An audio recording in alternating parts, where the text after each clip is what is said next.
From the Cleveland Indians, a quality pitcher. Got a couple of guys for the bullpen, and Scott Ruskin and Scott Bankhead. But most of all, they got a leadoff batter, Vip Roberts. They went through 10 leadoff hitters last year. That problem is solved. Right now, they want to find a closer, and that is the big question mark. Down in the field is Bob Carpenter with that question mark. Well, Steve, the big question for the Reds may also turn out to be the answer eventually as they go further into the 92 season. Of course, we're talking about their big bullpen closer, Rob Dibble. 91, sort of two different seasons for Rob. 23 saves prior to the All-Star break in 23 opportunities, but afterwards an ERA of up over 5.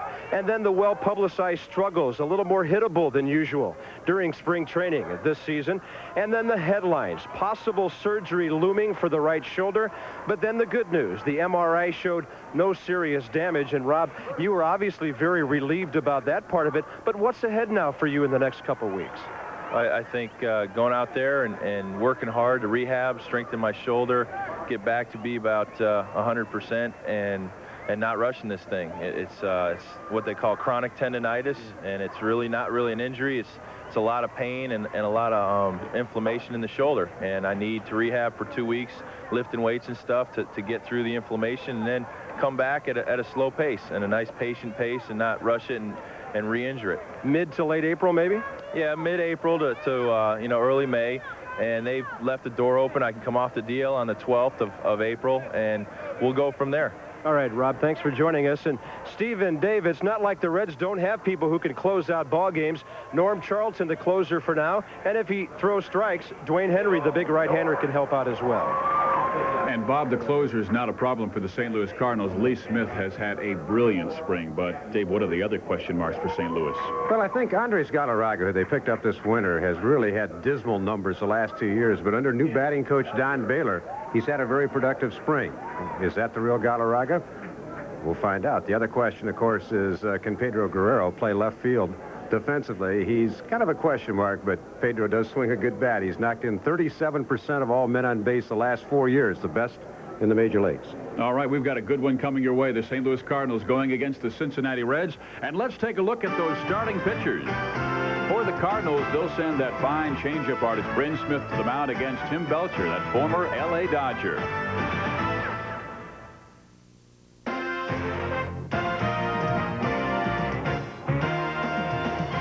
ESPN's Major League Baseball is brought to you by Bic Men Shavers. There's a Bic for every beard. By Rockport, all-terrain vehicles for your feet. By Nestle Crunch. Chocolate is scrunches when it crunches. That's why you'll love Nestle Crunch. And by Old Spice Conditioning Hydrogel. It's the simple solution to saving face.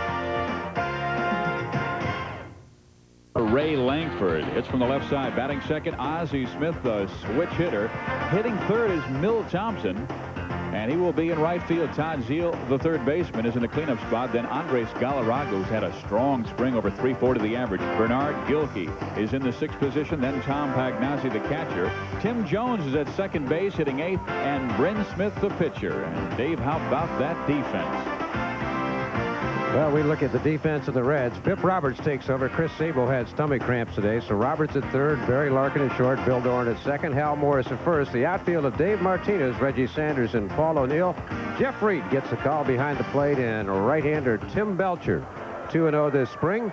Saw what he did last year for the Dodgers, 10-9, great ERA, number 4 in the National League. He's 6'3", 220-pounder, and he's out of Mount Gilead, Ohio.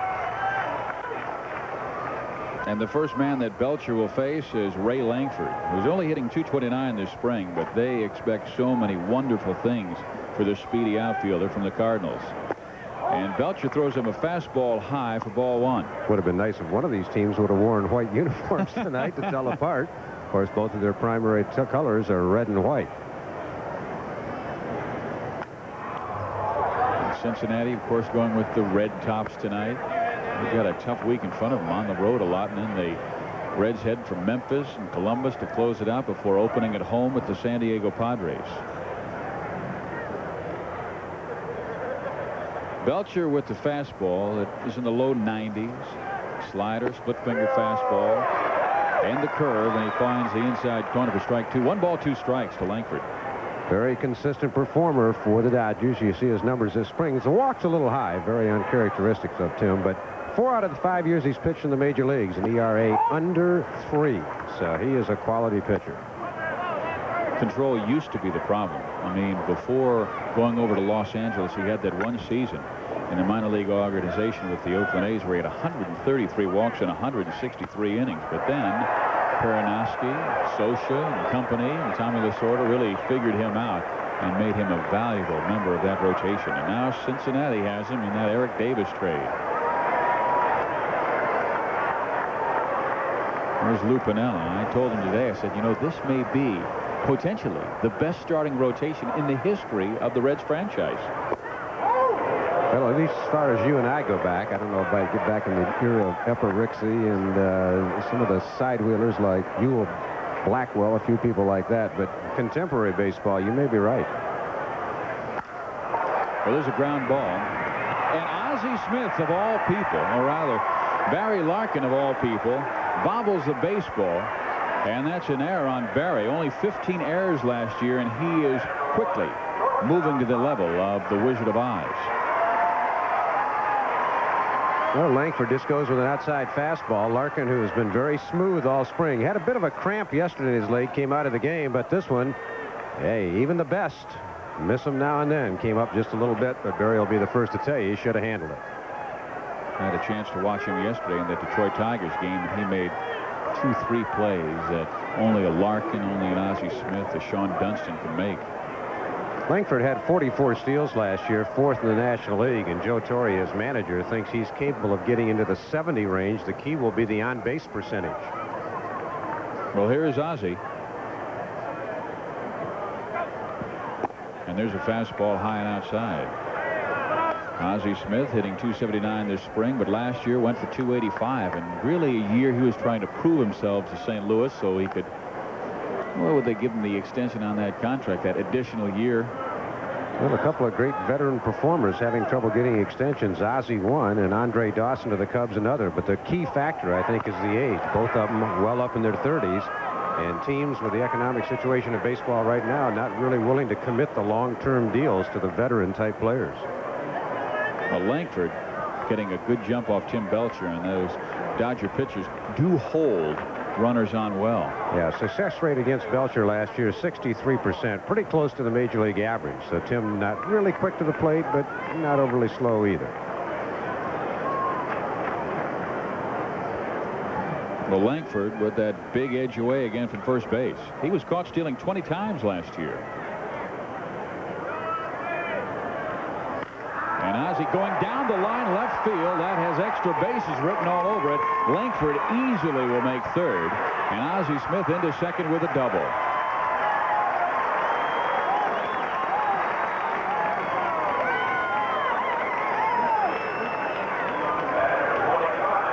Trouble for Tim Belcher, who came into this contest with a record of 2-0 in spring training. Just your basic inside-out stroke by Ozzie Smith. Pitch kind of on the inner half of the plate. He just pulls the arms in and whacks it down the third base side. Dave Martinez polices it up, but not before Langford moves into third. Ozzie into second with a two-base hit, and here's Milt Thompson. 307 last year, but he will likely be their fourth outfielder when the season starts. 2 on, nobody out. We're in the first inning, and there's the breaking ball from Belcher for strike. Well, the bullpen, the guys are watching. We were in Lakeland yesterday. There's Steve Foster, a young right-hander who's trying to take over maybe that middle relief spot from Ted Power. One of 3 right-handers they have to try and lock down that position. Larkin out. He'll be called off by the left fielder, Dave Martinez, and nobody goes because Martinez has a great arm. Steve, last year, Milt Thompson, for all the good numbers he had, was one of the poorest in baseball at delivering runners from third base in less than 2 outs. He only did it 7 out of 21 times. Fails in this situation, so that's not a good sign. All they wanted was a ground ball out of him right there because the infield was back. Instead, he hits a pop to shallow left field.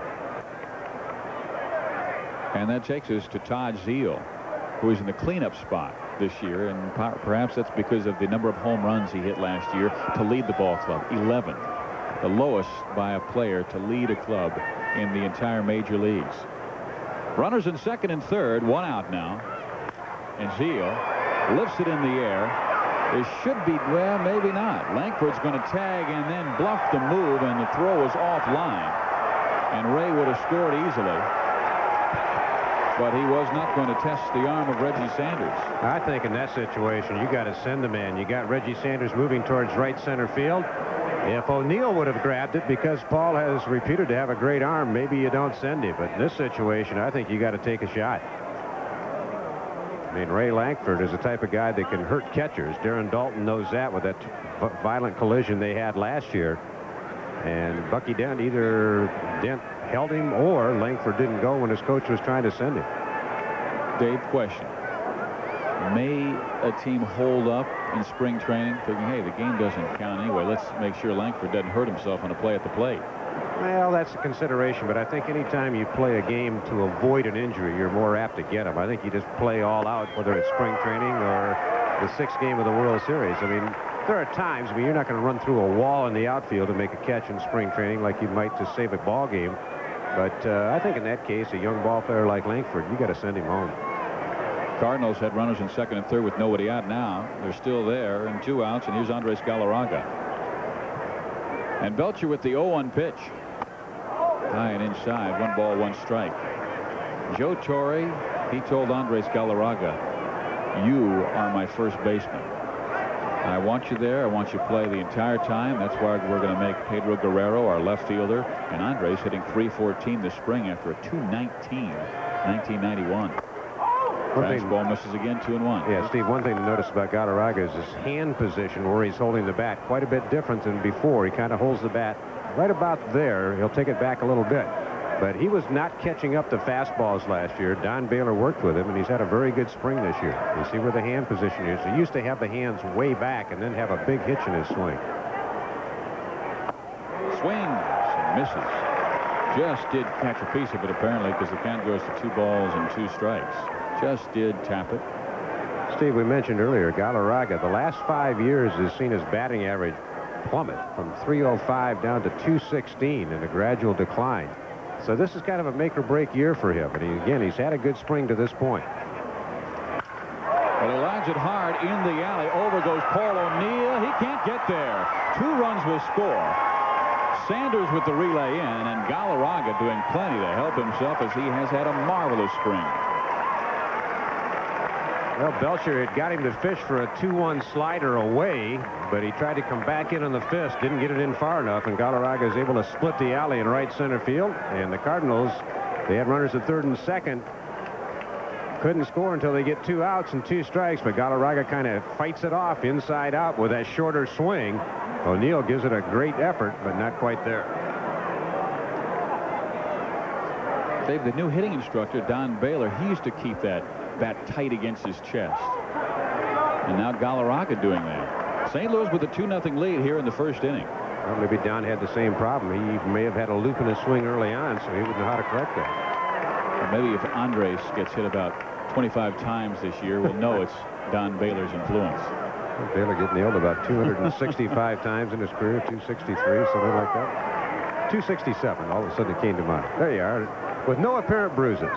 Don says, hey, strong as I was, didn't even hurt. Just go to first base. I want him to throw me inside. I'm going to stand right on top of home plate. Galarraga at second base. He's knocked in 2, now 8 in the spring. And a fastball is high and tight to Bernard Gilkey. This is a young man who started off well last year and then fell to 216 when he broke his thumb diving for a ball in San Diego. And when he came back, he really struggled, hitting under 200 and finally going down to Louisville to try and work his way back.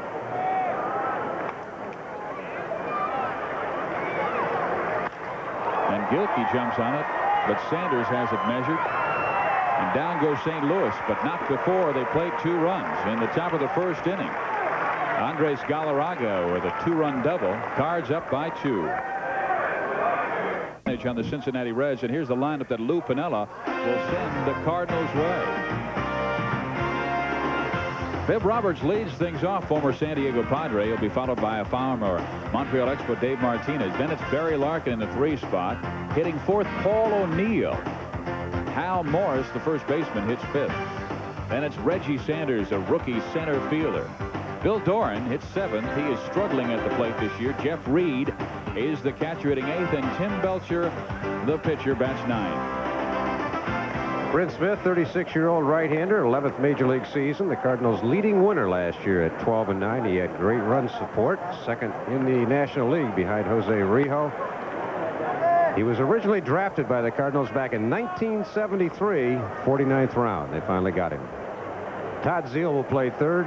12-time Gold Glove winner Ozzie Smith at short. Tim Jones at second. Andres Galarraga, who won a Gold Glove in 1990 at first. Gilkey, Langford, and Thompson in the outfield. Another Gold Glover, Tom Pagnozzi, is the Cardinal catcher, and Bryn Smith out to try to go 6 and maybe 7 innings for the Redbirds tonight. Well, here is, what do you want us to call him? Joseph Roberts? Yeah, he said he was incognito tonight. Didn't tell us why, but... New ball club. Bibb Roberts. And there's the breaking ball that catches the outside corner. Well, if this fella can return to his ways in 1990, well, Lou Piniella might be sitting on another National League West title, because Roberts was absolutely sensational in 90 before having an injury-plagued year last year. He goes the opposite way, and that looks like extra bases. To the wall is Gilkey, and Bibb stops at second base with a leadoff double.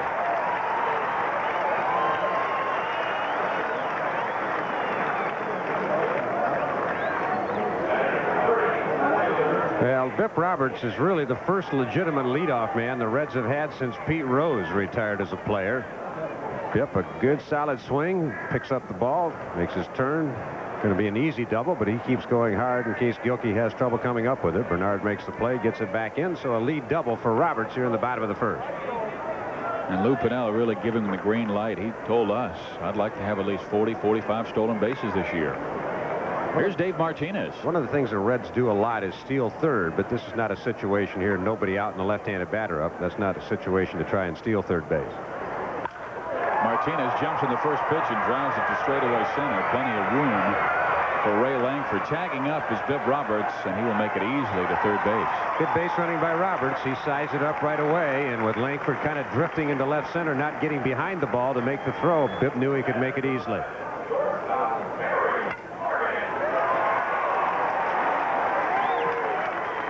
Bibb's got it right in front of him, sees Langford not really getting back where he can get a lot on the throw, and he knows he's going to make it easily into third base. So Martinez advances the runner with good base running by Bibb. Reds trying to chip away at that 2-0 lead here in the first.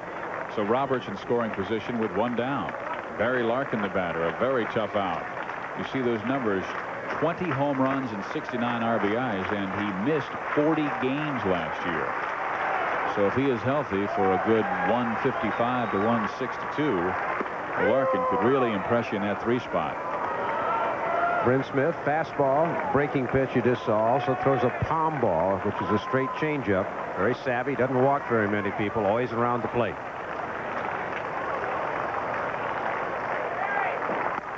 Larkin takes high and tight. There's that change. 1 ball, 1 strike with 1 down. 2-0 Cardinals lead. But Cincinnati has Roberts at third. Infield conceding the run. Hard hit ball at third base. Zeile could come home, but the rest of the infield will give it up. He went to the outside corner and found it nicely, but Roberts is going to score easily. And Larkin safe at first base as Bryn dropped the ball. A base hit for Barry, but he was fooled by that nasty pitch in the outside corner by Smith. Well, this is a nice effort by Bryn Smith, but quite frankly, he's not going to throw Barry Larkin out. Basically, the only guy that's got a shot is Zeile coming in, because you see Smith, he's going to have to take 2 or 3 steps when he fully extends himself, and he takes a look at Zeile, but he still really is not going to have any kind of a shot at Barry Larkin. The only one that would be Zeile. He'd have to make a barehanded pickup and throw, because he's moving towards first base. Well, here is Paul O'Neill. We've got the tying run on at first base, and Larkin. Smith has a very good move. Yeah, that's the good news for Bryn. The bad news is that he has a slow delivery to the plate, so he is prone to giving up the stolen base.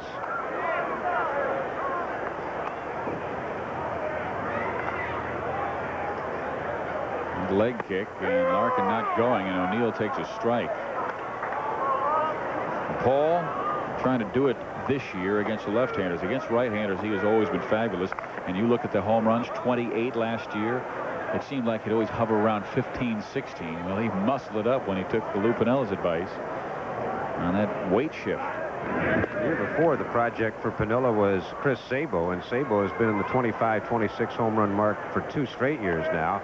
Last year, Piniella made O'Neill his project, talking about his weight shift theory in hitting. That's one thing that Lou was a very good teacher at as a batting coach. Larkin bluffing the move, but not going. Pagnazzi, excellent at throwing out base runners, 47% last year. And that was one of the decisions that Joe Torre made when he came over. He said, hey, Pagnazzi's a better defender. Todd Zeil's a better offensive player. Let's move him to third like I did back in the early 70s.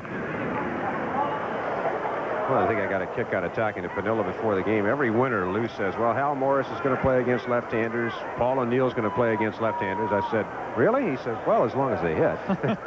So in other words, they'll start out against left-handers, but if they don't hit, you're going to see Braggs, Billy Hatcher, somebody like that. Because both Hal Morris and Paul O'Neill really mangle on right-handed pitching, but both of them have bad numbers career-wise against left-handed pitching. Well, Lou has some versatility. I mean, that outfield is absolutely loaded. Well, he's got Braggs, who is possibly rumored to head towards the Cubs in a deal because they've got a lot of outfielders, and they got to make some tough decisions. Billy Hatcher, he's got a contract of $1.6 million and no place to play in the outfield, and they really feel that Jacob Brumfield has been tremendous and probably will head north with the club. Here's the 1-2. Ball reaches out, punches it to right field. Larkin will stop at second base, but the Reds have 2 on with only 1 out.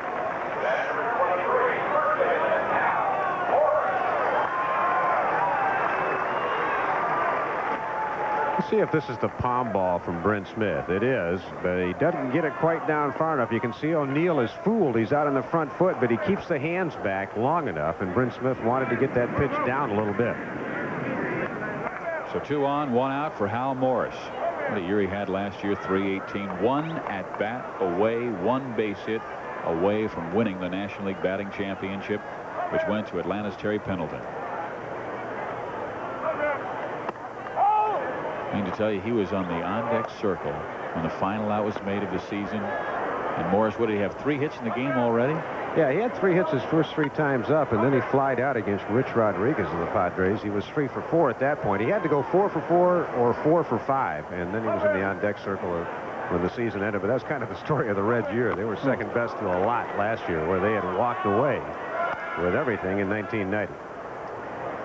Talked to Piniella, too, and it was a year ago, just about right now, we were down doing a spring training game here. The Reds, the defending world champions, and Piniella was visibly upset. He says, my club thinks that everybody's just going to roll over and die, and I can't seem to convince them that it's going to be a death struggle this year. He says they're convinced now. They've had a very good camp in 1991. Breaking ball on the outside corner, 1-2. I'll tell you what, one of the Cincinnati writers said that Hal Morris looks like a squirrel trying to cross the road at rush hour. Well, he's got him all over the place, dancing nervously. Yeah, most batting instructors will tell you to stay very still at the plate. But for Hal Morris, he walks all over the batter's box. But a guy that hits 318, hey, you don't argue too much with. There's been a lot of unconventional hitters that have done pretty well. He breaks his bat and hits it to Galarraga, who throws to Smith covering and drops the baseball. Here comes Larkin with the tying run.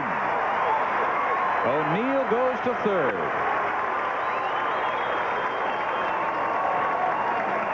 Well, that's going to be an error on Bryn Smith. No RBI for Hal Morris. I think Bryn just took his eye off the ball. Galarraga also had taken his eye off the ball.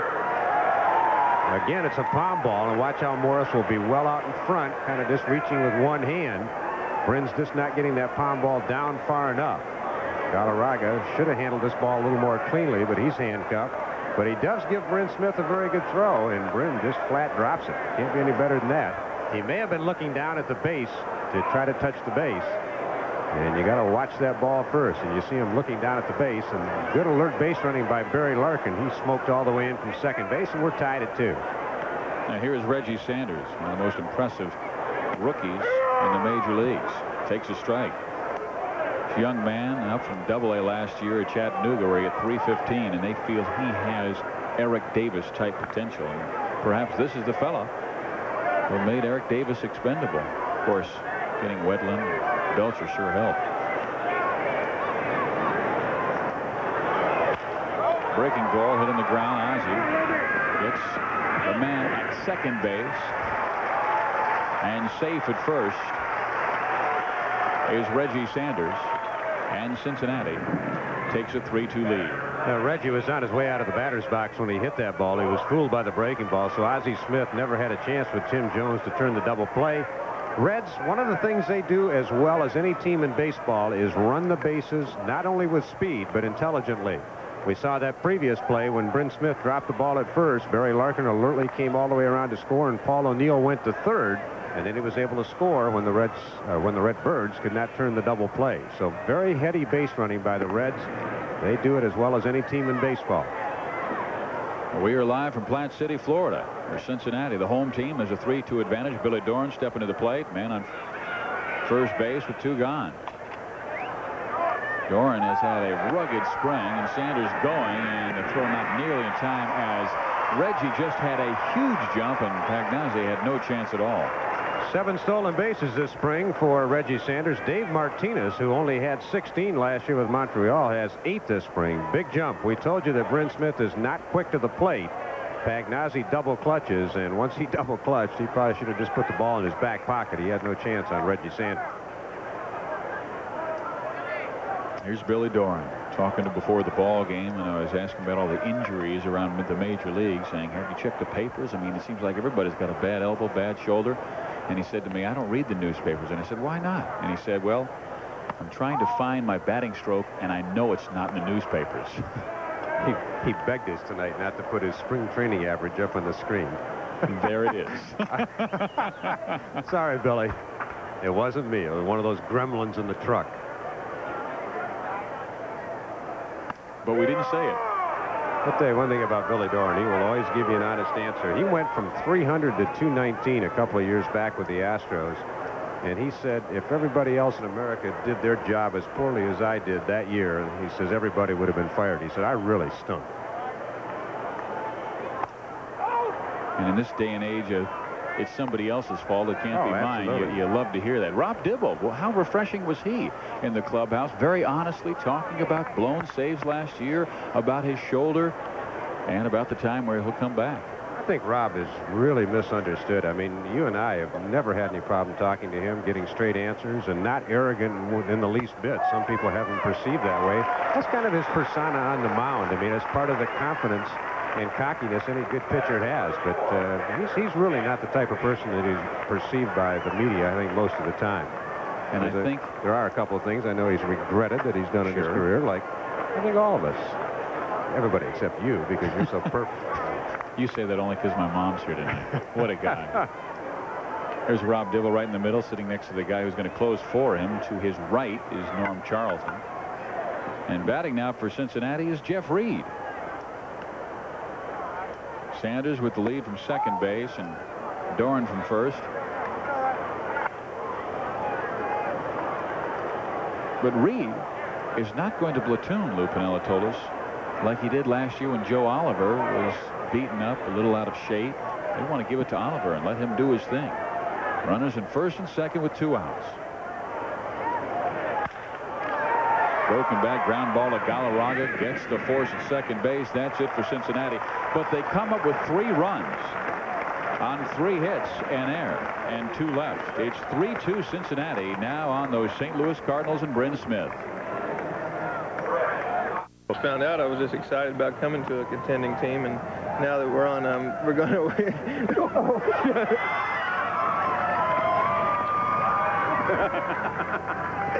I can't believe it. They got us both. Hey, how about let's both of us go back to the American League. What do you think? Yeah, we might have to now. Physioc, get us out of here. You need a washcloth, at least a razor blade to get that off, Bob. Well, we understand it was set up, and Joe Oliver was the culprit. We had it on ESPN last year, and we got Wade Boggs during a rain delay, and this time we go 2 for 2 as we get both Carpenter and the man he was with. I thought I would have had it bad doing the field reporting last week in the game where it rained the whole game. I'll take rain over pie any day of the week. Well, it depends. You know, Florida is known for the key lime pie. If it's key lime pie, you can smash it in my face anytime. Here's Tom Pagnozzi. 3-2 ball game. Cincinnati has the lead. Pagnozzi enjoying a fine spring after 264 season, and he rips one to left field. Back goes Martinez at the warning track to make the catch. All right, Dave, now let's take a slow motion replay, and I want you to break down the move they made on Greg Swindell. Well, a right hand with a little bit, it's kind of like a right cross where they just kind of bury it in your jaw. Swindell said, gosh, I'm still having more fun than I had in Cleveland, though. You didn't need the telestrator for that one, pal. You broke it down beautifully. Here's Tim Jones. Fastball popped up. In comes Reggie Sanders. And 2 quick outs. Let's see if we can catch another angle. See Charlton and Oliver. The timing. Oh. I thought that Charlton had his elbow down a little bit. If he wanted to throw a good slider, he's got to get his arm up on top. That's brutal. You know, it's the end of spring training, so tendency to drop down on that pie ball. Anyway, asked Bob Carpenter to go out for dessert, but that's not what we meant. Well, here's Bryn Smith with 2 gone. Both pitchers, to me, look like they may be in that dead arm stage. All pitchers go through that in the spring. Neither one of them seem to have a lot of life on the fastball. Bryn Smith's not overpowering anyway, but Belcher's fastball is not really in tune tonight. Well, there's a fastball in the outside corner. Jumps in front. No balls and 2 strikes. Saw Jose Rio at the clubhouse. He got touched up for 7 earnings the other day in about 4 innings. I said, what happened? He said, I stunk. I was awful. I said, do you have that tired arm? He says, no, I felt great. I like these honest guys. Oh, I know. Jose said, well, better to stink down here than when the season starts.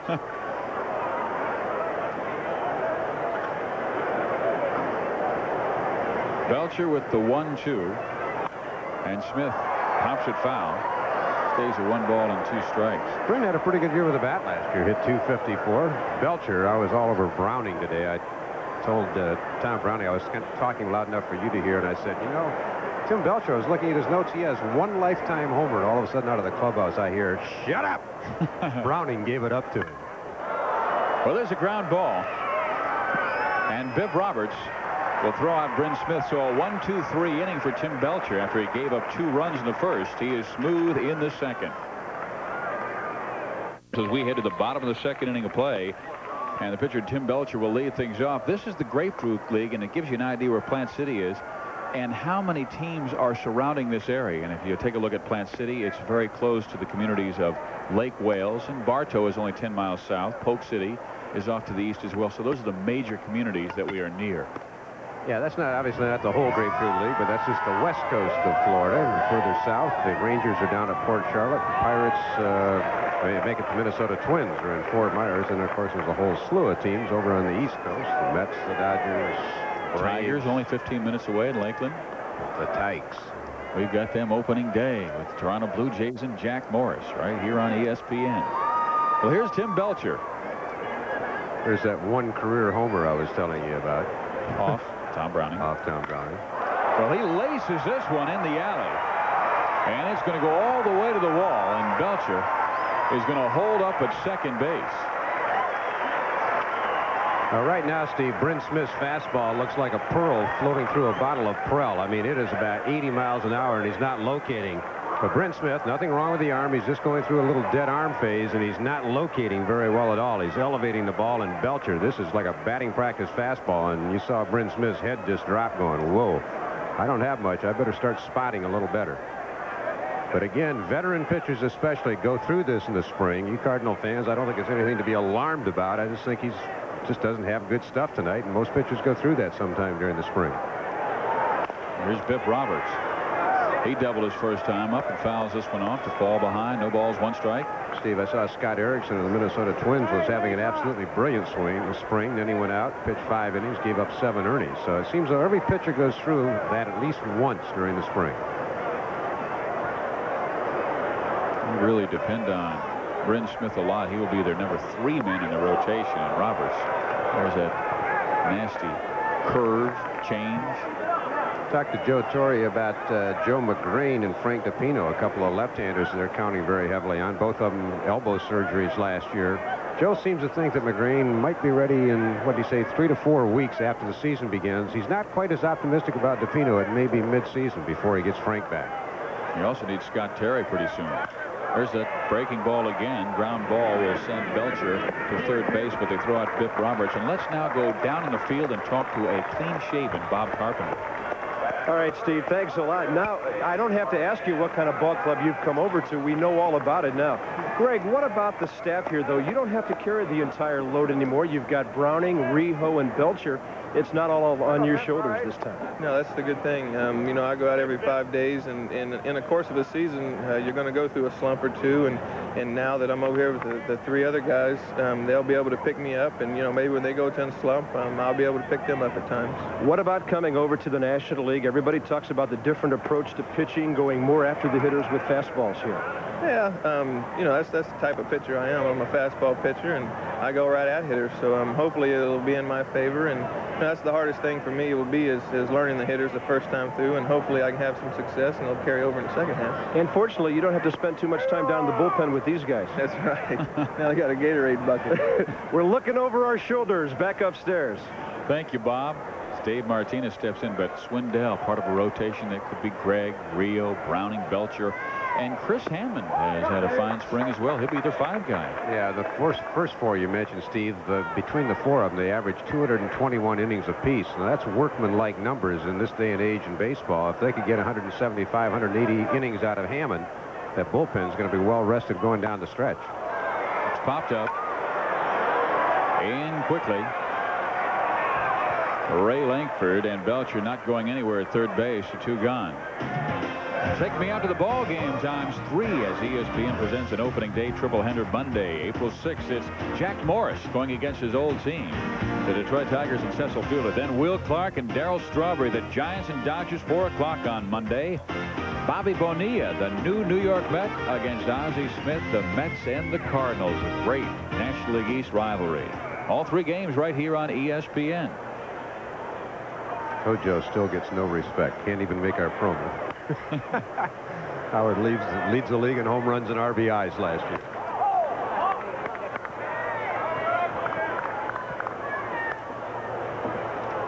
There's Barry Larkin. Reached on that infield single that scored Biff Roberts to cut the lead to 2-1. St. Louis at that time. Cincinnati now leading 3-2. Bryn bearing down a little bit more right now, trying to pitch to good spots. I mean, when he pitches well, he's really nailing the corners because, again, even when he's right, his fastball is not much faster than 86, 87 miles an hour. He has to be fine. He is a good control pitcher. Got Belcher on third with 2 outs. Fastball misses, 3 balls, no strikes. See if Lou might let Larkin go green light here in spring training. Barry not having a real whiz-bang spring with the bat, so Lou Piniella may want to try to get him in a little better hitting groove going into the last week of spring training. Misses inside, ball 4, so Larkin's on first, and Smith must face a left-hander who got him his first time up in Paul O'Neill.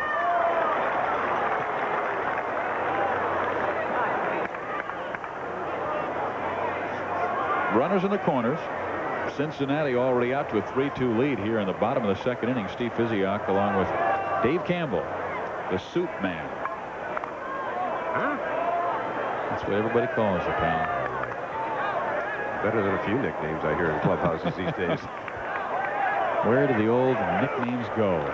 Paul O'Neill, ground ball off the glove of Galarragas. Belcher will score from third. It's 4-2 Cincinnati, and around to third base, Barry Larkin.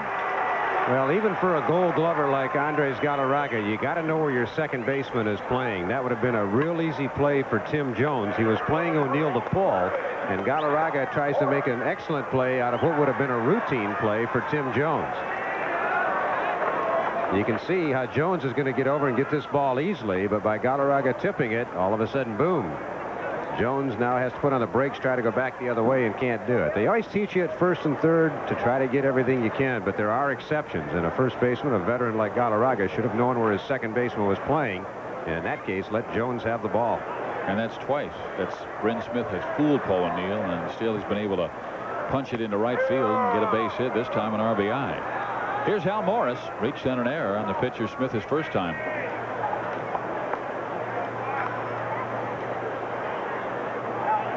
Larkin at third. O'Neill, good speed at first base. He's not going, and Morris.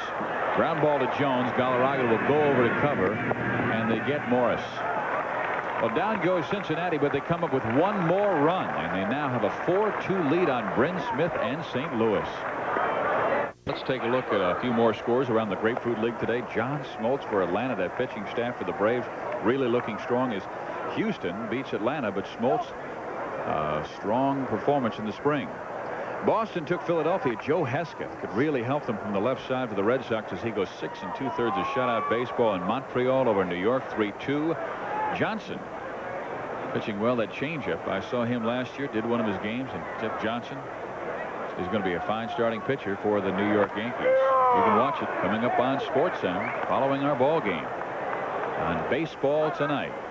Steve, you and I were talking earlier about the Reds coming off their World Championship team of 1990 and kind of cruise through spring training. And Lou Piniella was not happy with them last year. I wonder how Bobby Cox and Tom Kelly feel. Both Atlanta and Minnesota have not played good baseball this spring, and probably they're not too thrilled about their ball clubs either. It's so easy to come in and say, hey, you know, we were the best last year. We're not going to let down. But subconsciously, somehow it happens. You get a little too high on yourself, and you can get back to earth in a hurry. Well, here we go, third inning, and Ray Langford will lead things off for St. Louis. This is outside. You know, Atlanta with so many young players, sure they've got the veterans like Terry Pendleton, but a very young pitching staff, young stars like David Justice and Ron Gant, who enjoyed an off-season probably of everybody patting them on the back. And how you approach that new campaign, you need that good mix of veterans and young guys. Well, Sparky Anderson said in 1975 to his Red Club, he said, look, guys, you know, subconsciously, you just tell yourself that, hey, we're going to repeat. Don't worry about a thing. Everything will be cool. But if you don't have a good spring, a lot of times it carries over into the season. Ray Langford fouls it off.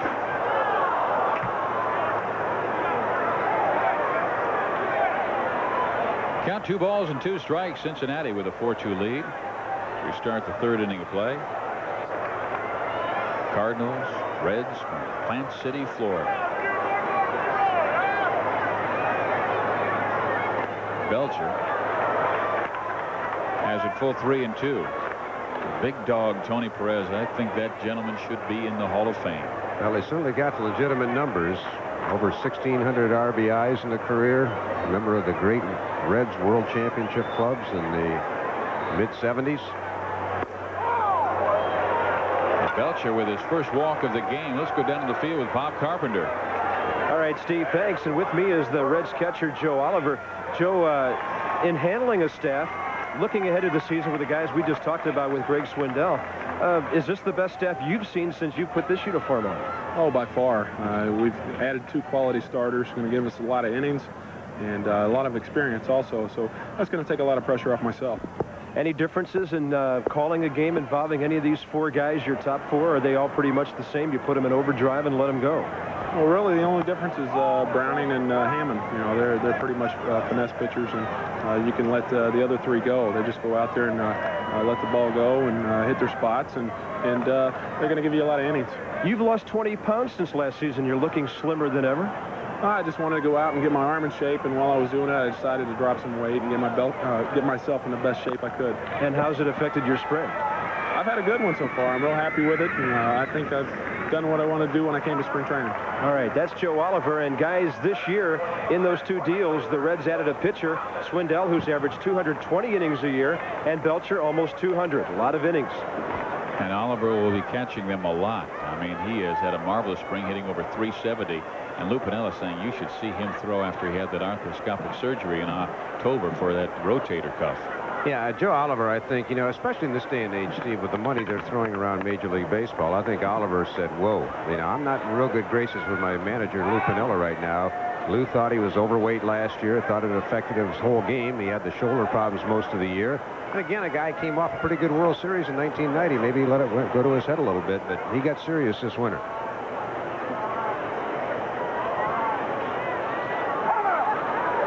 The time called by Milt Thompson. Milt sent a fly ball to left field his first time up. Raced by Dave Martinez. Langford walked, went to second base, and the ground ball by Ozzie Smith. And there's a ground ball foul. No balls, 1 strike. Milt Thompson bumped his average up 89 points last year. That tied Terry Pendleton for the best advance in the major leagues within 1 year. But Thompson kind of got it back to where he normally would be. He had a miserable 1990, but rebounded last year. Excellent pinch hitter, lifetime 303, very valuable guy, can play every day or come off the bench and help you. Ground ball right back at Belcher, and they've got Langford in a rundown between second and third. And Roberts will run down Ray. And now they have a possible double play as what was Milt Thompson doing? Well, beautifully executed by Cincinnati. And the Reds have themselves a 4-2 lead as we enter the bottom of the third. Baseball is brought to you by Budweiser, the king of beers. With that clean, crisp, cold taste, nothing beats a Bud. And by Subway, sandwiches and salads for today's healthy lifestyles. Joe Torre just watched the Cincinnati Reds execute a perfect rundown, and his outfielder, Milt Thompson, making a silly base running mistake. Well, here's Cincinnati, and Reggie Sanders will lead things off, to be followed by Bill Doran and Jeff Reed. Sanders drove in a run his first time up on a fielder's choice 6-4.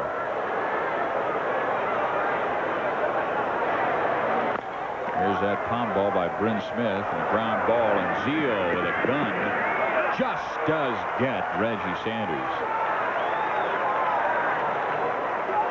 Todd Zeal last year really started off well at third base. Zeal only had 6 errors in his first 76 games, making the conversion down there. Then he hit a real dry spell, made 11 errors over his next 25 games, ended up with 25 for the year. But he's a terrific athlete, and the longer he plays down there, the better he's going to adjust. He will make the conversion, and within a couple of years, he'll be one of the best defensive third basemen in the game. There's a ground ball to Andres Galarraga, underhands to Bryn Smith, and there's 2 quick outs here in the bottom of the third. The double play to end the bottom of the third, Dave, was that Milt Thompson's mistake? Well, Milt Thompson thought that Langford was going to get in the pickle a little longer. The Reds were out working on fundamentals when we got here today, Steve, and they really did it right here. Belcher gets him going one way or the other, then gives the ball to Bipp. Now, at this point, Milt Thompson's rounding first, and he figures Langford, with his speed, can get in the pickle long enough to get him down to second, but whoa, Milt got caught in no man's land, and the rest was academic as Morris puts the tag on. There actually is a planned play with a man on second like that, where you try to get the guy in between second and third in the pickle, then get both of them at second base just about at the same time. But that was not a planned play. The Reds just executed well, and the Cardinals didn't. A base hit to left field by Jeff Reed. Maury Wills used to do that very well with the Dodgers. You'd get a guy and you'd get him in a rundown, and you'd make that runner who had hit the ball, and he's rounding first base, and you kind of give the illusion that this guy is doing such a good job of staying in the pickle that you're not going to, the runner from home plate can get down to second base. And really, it's a planned play to get them both coming into second base at the same time and tag them out. Well, Steve Physioc and Dave Campbell here at Plant City, Florida, where the Cincinnati Reds, the home team, has the lead on the St. Louis Cardinals 4-2.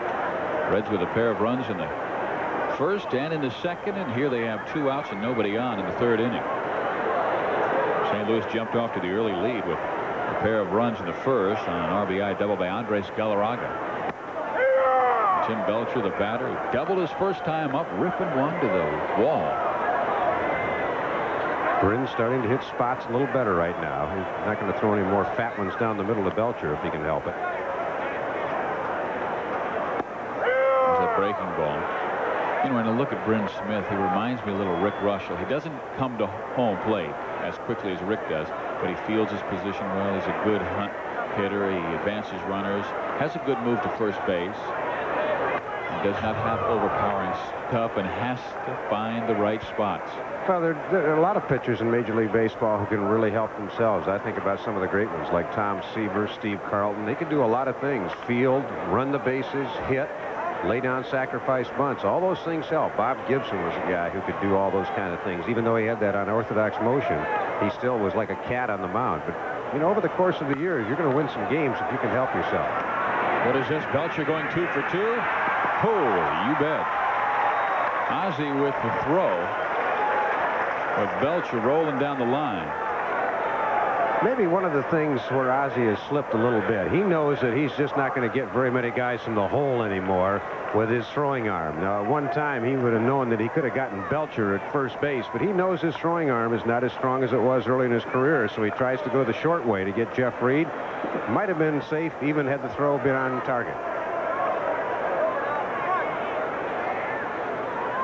12 consecutive Gold Gloves. He is tied with Willie Mays and Roberto Clemente. They're all tied for third place. There's 2 guys that have 16 Gold Gloves. One of them would be Brooks Robinson, the other one Jim Cott, a pitcher. And then comes Mays, Clemente, and Ozzie Smith with 12. Gentleman with a great deal of pride. He's gotten better every single year. Reed now at second base and Belcher at first. The scenes of spring training. Smiles from the youngsters. Looked like she was on a break between trips to the hot dog stand. Dad got a respite. 1 ball, 2 strikes. Pip had kind of a tough year. He had knee surgery last year. Had some problems with management. Wasn't too happy in San Diego. He has had some good numbers, though, the last 3 years. He's averaged 84 runs and 31 stolen bases the last 3 seasons. Fouled it off. In the year 1990, he was one of the best leadoff men in all of baseball. 109 runs scored, hit over 300. And he was healthy. Yeah, last year it got so bad he even broke his tooth on, what, a chicken bone? Yeah, I think I saw a note. There were only 3 players in baseball in 1990 that hit 300, had 40 stolen bases, and 40 extra base hits. 2 of them were MVPs, Barry Bonds and Ricky Henderson, and the third was Bip Roberts.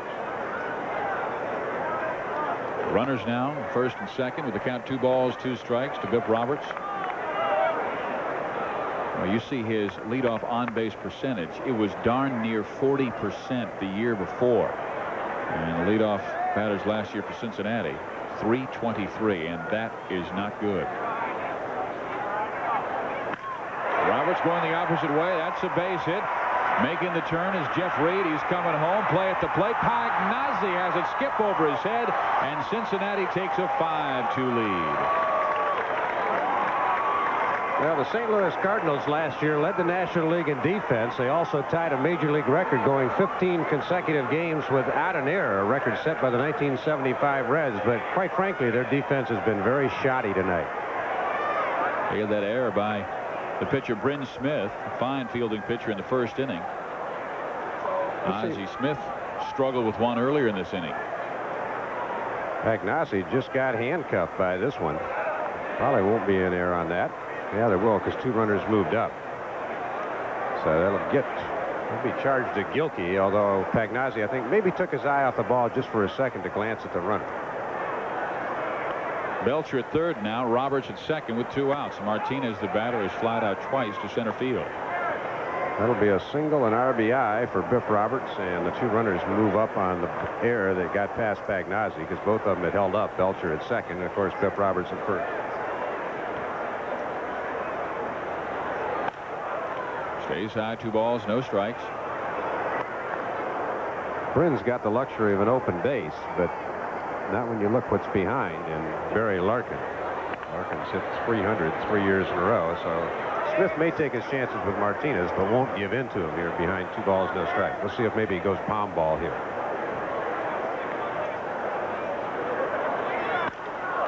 Fastball hit in the air right field. Milt Thompson makes the catch, but not before Cincinnati comes up with 1 more, and the home team Reds have a 5-2 lead on the Cardinals. Hi, everybody. I'm Steve Physioc. This is Dave Campbell. The St. Louis Cardinals down by 3 runs, but I like the look of this baseball team as they get ready to compete in the Wild Open, National League East. Yeah, they made some great strides. They went from 6th to 2nd last year. The Pittsburgh Pirates, maybe with some of the deals they've made, have come back to the pack. And I think this St. Louis baseball team, very exciting. They're going to cause a lot of problems for a lot of teams. And as our buddy John McNamara once said, we'll go as far as the pitching will take us. And if St. Louis gets the kind of pitching they think they're going to get, they could be trouble in the National League East. Well, the way Todd Worrell has thrown here, we talked to Joe Torre before the ball game, and he said, sure, it was a fast gun, but we had him clocked at 95 miles an hour. And that takes you back like 3-4 years when Todd Worrell was one of the best closers in all baseball. Lee Smith. If you got a guy from the right side who can shut it down like Lee and a guy who could set it up like Worrell and a healthy Agosto and Scott Terry, that's a fine middle relief corps. Joe Chris Torre, Carpenter, throw him in as well. Yeah, Joe Torre knows that baseball has become more and more of a 7-inning game with the age of the specialist. Stats show that teams that are ahead after 7 innings win about 90% of the time. If you're ahead after 8 innings, you win 94% of the time. If you're ahead after 6 innings, about 80%. So Joe Torre knows that, hey, baseball, especially if you have the specialist like a Todd Worrell to set it up for Lee Smith, be more aggressive in the early going, try to get some runs on the board, and they'll turn it over to that pen. Zeal with a foul ball, left side. Count goes 2 balls and 2 strikes. Steve, that was the exact formula the Cincinnati Reds used in 1990 with the Nasty Boys. You bring in Charlton and Dibble to set it up for Randy Myers. The Reds had a phenomenal 66-22 when they scored first in the ball game, and that was just because they had such a great bullpen. In the air, right side, going over Hal Morris. He has room to make the play. There's 1 gone. Well, another one of the key stories in the St. Louis camp is this man, Andres Galarraga. We talked to Joe Torre before the game about him. Well, he's always been, a solid player in my estimation. A couple of subpar years, but coming over here offensively was our first project. And Don Baylor, I turned Don loose on him. And the only thing we wanted to let Andres know is he's the first baseman, and just to go out there and try to have some fun, but we got to get some things straightened out. Well, here's Andres, and he sends a ground ball to Barry Larkin. So 2 quick outs here in inning number 4. We've got college basketball coming your way on ESPN with the National Invitation Basketball Tournament. Florida goes against Virginia and Bryant Stitt, and Utah against Notre Dame and LaFonso Ellis at 7 o'clock and 9 o'clock tomorrow right here on ESPN. NIT Championship game will come your way on Wednesday, 9 o'clock Eastern Time, and that is always a thriller. 2 outs, 5-2 ball game as Cincinnati has the lead here at Plant City. And the batter is Bernard Gilkey. And he whistles one right past the third baseman, Bill Roberts, for a base hit. You know, more on Andres Galarraga. He suffered that left knee injury last year, also had the hamstring problem, and I never thought he was completely healthy. And sure, his numbers have gone down since that '88 season. But he is a guy who can march it right back up there right now. Well, again, confidence, such a great part of hitting, especially if you've done it at some point in your career. And he's hit 300 twice. Obviously, he needed some kind of help, and Don Baylor seems to have given it to him. He's playing with a lot of confidence right now. And well, baseball, if you have the physical tools, it really becomes so much mental at that point. There's Tom Pagnazzi doing a fine spring. He takes a fastball on the inside corner of the plate for strike 1. Steve, it looks to me like Belcher has been a lot sharper the last 2 innings. He struggled a little bit early. Didn't seem to have very good velocity on the fastball. Was in the middle of the plate quite a bit, but he's picked up the velocity and hitting spots better now. He reaches out. He drops it right back to Tim and throws him out in a quick inning in the 4th. We head to the bottom of the 4th inning here in Plant City. It's 5-2 Reds.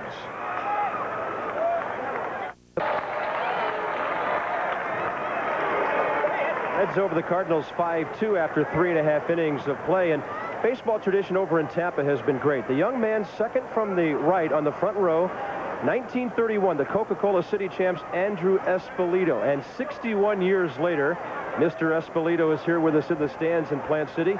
You coached Lou Piniella and Tony La Russa, as well as Lou's dad when he was on the sandlots of Tampa. Today, I never coached Piniella, although he played against us a lot of times when he was little. He used to play he was big like he was now. Not as heavy, but he was big and he could get the ball. And he was coached by very good guys that were coached from Tampa. A couple of guys that played semi-pro ball with me that were good ball players coaching. Both his mother and father were good ball players, too. And you got a hold of Tony La Russa when he was 6 years old? Yes, sir. What kind of a young player were these guys, Piniella and La Russa? Well, they were, both of them were very smart. And also was Kenny Suarez that used to play against us. And I used to play ball on the same team with Kenny Suarez and the father in the Social League. Well, congratulations on that great basis you laid out for those young men, and we appreciate you joining us here tonight. Well, I thank you. And Tampa have produced a lot of players. I probably was the first man that coached a baseball team in the Pan American from Tampa, Florida. Because when that first year when we played there in Buenos Aires, the Pan American, there were Taylor Sanford, who told me he played ball against our great Al Lopez. And there was another fellow from Buenos Aires that was American. I didn't think he knew much about the game because he had a left-handed second baseman.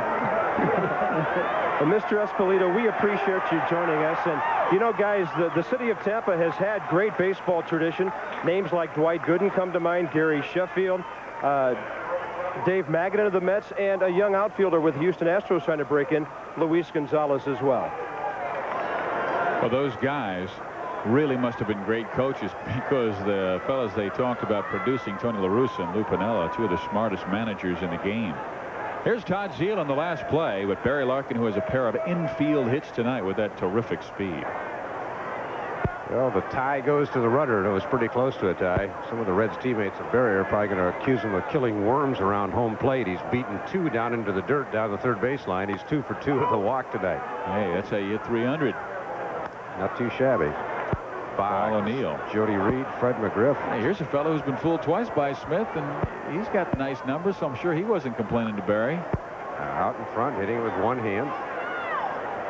Here, all these guys from that Ohio area so interested today in how Michigan and Ohio State did in the NCAA tournament. I know Barry won a lot of money because he's both a UC fan and a Michigan fan, and both of them won today. Now, Barry's going to be on the bubble next week. He went to Michigan, graduated, of course, all Big Ten player there, but he's a great fan of the University of Cincinnati. He's going to have a little bit of divided loyalty next week. Big swing and a miss by Paul O'Neill as they stay inside and keep it out of the strike zone. You know, Steve, you talked about, and the gentleman was talking about the players from Tampa. Of course, Cincinnati has produced so many great young players gone on to play in the major leagues. So you're talking about 2 areas, the Tampa Bay area, where we are right now, and Cincinnati, team up in the north. Kind of unusual. So many players come from Florida and California, but Cincinnati has a great youth baseball program. O'Neill with a ground ball right by Galarraga, and it's fair. Larkin not sure. Races around second. He'll make it to third. And O'Neill is now 3 for 3. Well, Paul has been out in front of everything tonight, but he's hit him in the right place at the right time. He smiles and going, gosh, wish I could have this kind of luck during the season. You see him a little bit out in front. Hits another worm burner there. Galarraga can't quite get it. This one, the plate area very hard. Hops right over his head. So Andres, a Gold Glove first baseman, has been tested tonight, but hasn't been up to the challenge too many times. And the 2 guys in the base pass, Larkin and O'Neill, are 5 for 5, and they haven't hit the ball hard yet. Here's Al Morris. Larkin. Cincinnati Moeller High School. Remember a few years back when they had that all Cincinnati infield with Buddy Bell at third, Barry Larkin at short, Ron Oster at second base, and of course Pete Rose at first. A real Rose fan. And I enjoyed Pete so much when I was broadcasting the Cincinnati Reds, and that's a fella you can sit me in a room and I will sit on the edge of my seat listening to him tell great baseball stories. Well, the thing you had to really admire about Pete, not only was he a great player, but he was a terrific fan of baseball as well. Al Morris checking with his third base coach, Sammy Perlaza. You know, some of those kids coming out of Cincinnati, we got to think Ken Griffey Jr., David Justice, Billy Doran, Mark Lewis now with the Cubs, Bill Wegman. You have that hot stove league there. It's really been terrific, and the Reds organization backs their Little League program, and they send their ball players out. Detroit with a victory over Minnesota today. John Smiley gave up 10 hits and 7 earned runs. Baltimore by Toronto. Cal Ripken Jr. He keeps it going. Home run, single, spring average. Look at that, 421. Baseball tonight. We'll have highlights of that and more coming up right after the ball game. Morris with 2 on, nobody out, and a 2-1 pitch. Catches the outside corner, 2-2.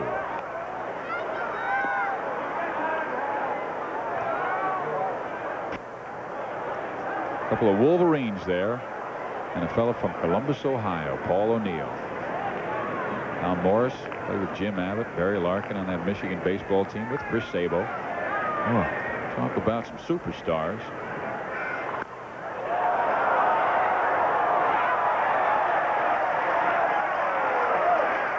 Count remains 2 balls and 2 strikes. They came all the way from Provo, Utah to watch baseball in Plant City.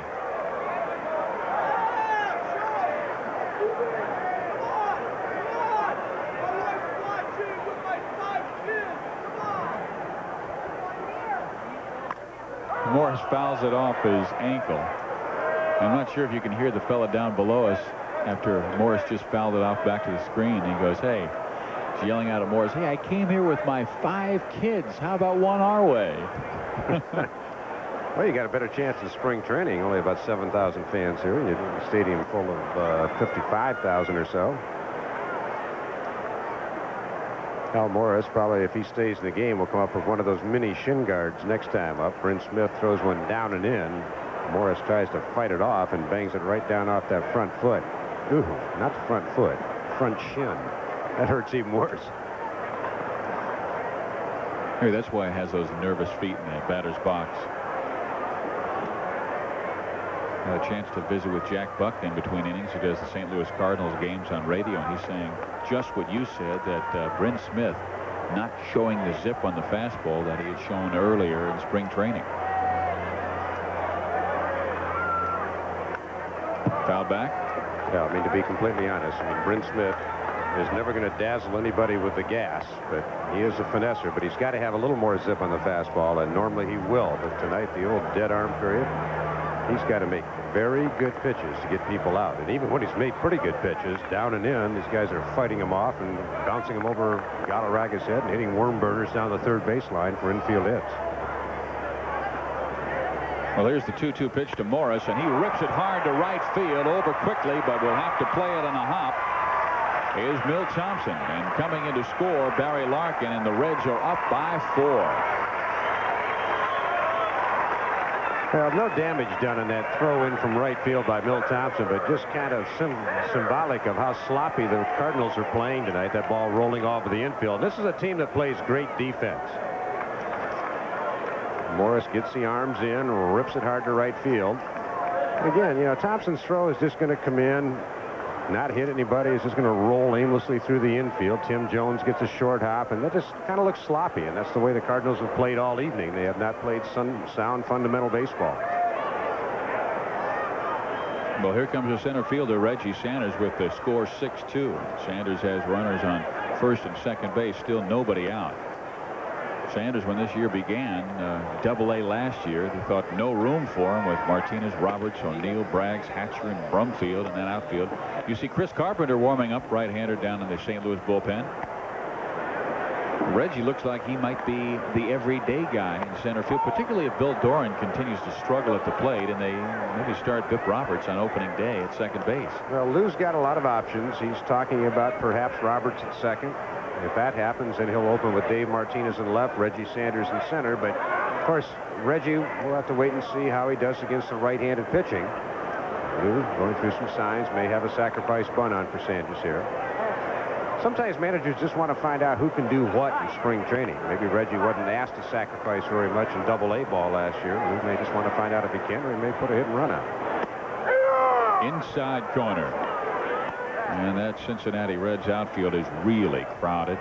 Brumfield has been their surprise of spring. Played with the Omaha Royals last year and didn't even hit over 270. Boy, you talk to Piniella. He loves his offense, loves his defense. A lot of different ways to go. You can move Roberts into the infield. I think that Jeff Stone is probably not going to make the club. And then there's rumors that either Hatcher or Bryn Braggs may not. Well, Sanders drops it into left field, and the bases will be loaded. Billy Hatcher has a $1.6 million guaranteed contract.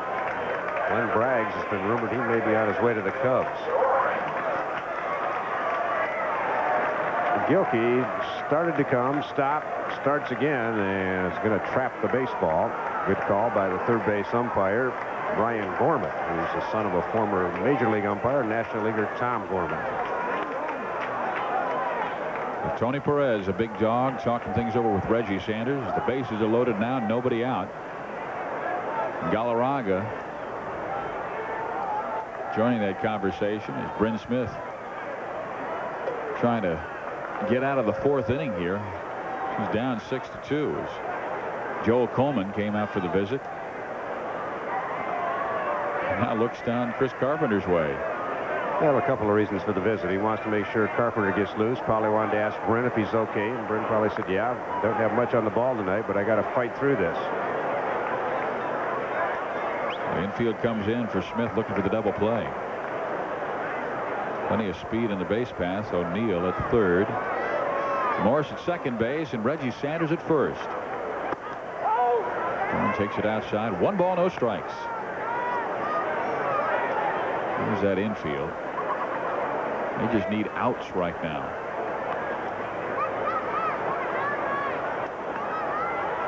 And the 1-0 by Bryn. Fouled off. 1 ball, 1 strike. Billy has not had a pleasant spring.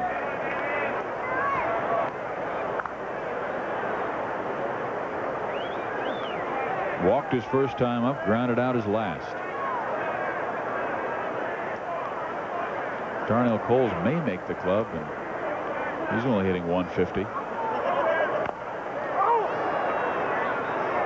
know, Billy Dorn, 1987, played 162 games for the Astros.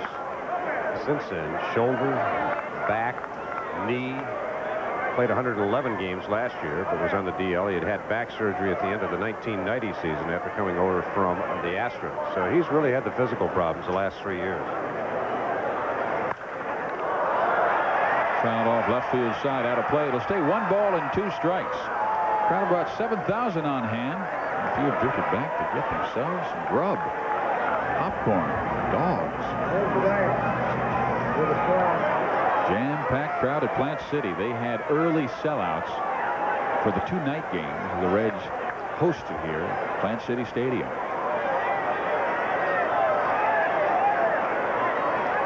Dorn is the count. 1 ball, 2 strikes with the bases loaded. And he swings and misses, striking out.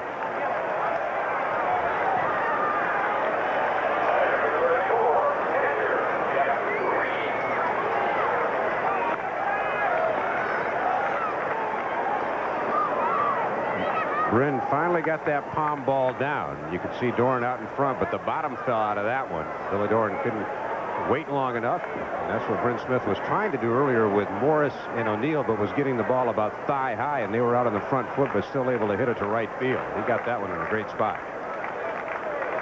Bases remain loaded, now 1 down. Jeff Reed takes a strike, and all of a sudden Bryn Smith making quality pitches. O'Neill at third. Morris second base. Reggie Sanders at first. 1 out. Cincinnati already up 6-2.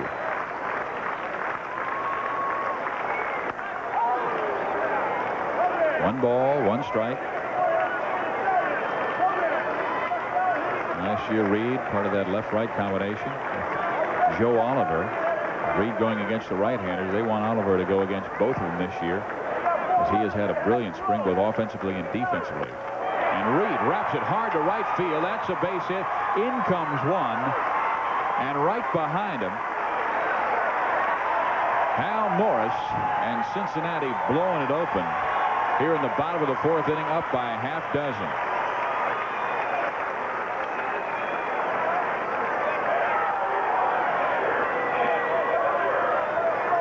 Well, Brent Smith has not gotten away with a pitch in the middle of the plate tonight.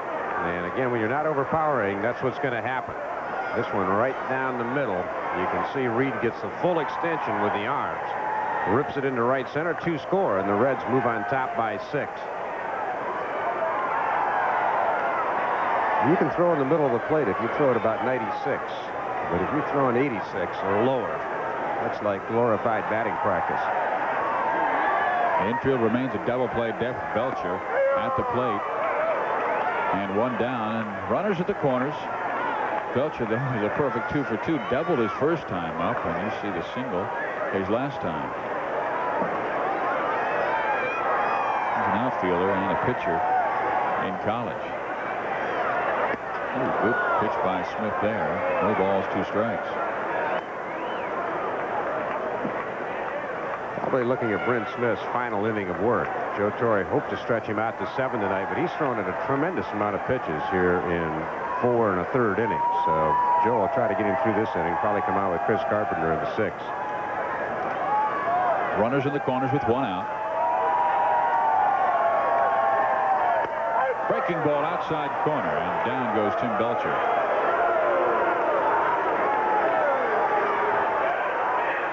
Now, the fans behind home plate thought this one might be a little wide. In-plate umpire Rick Reichert said, nope, got the corner as it was fading away. Again, it's not where the catcher catches it. It's where the ball crosses home plate. Looked like a pretty good pitch.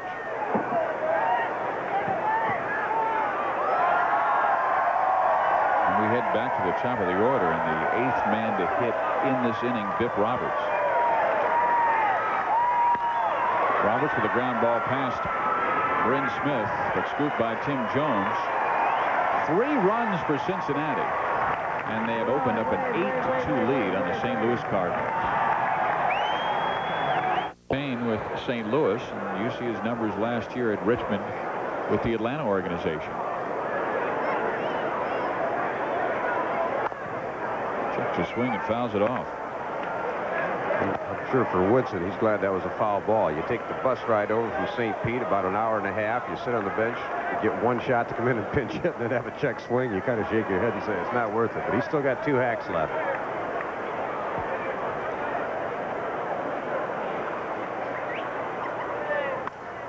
Woodson fouls it out of play, and he is in the hole. No balls and 2 strikes. Now, this is a young man who came up through that Los Angeles Dodgers organization, and they thought he would have a terrific future.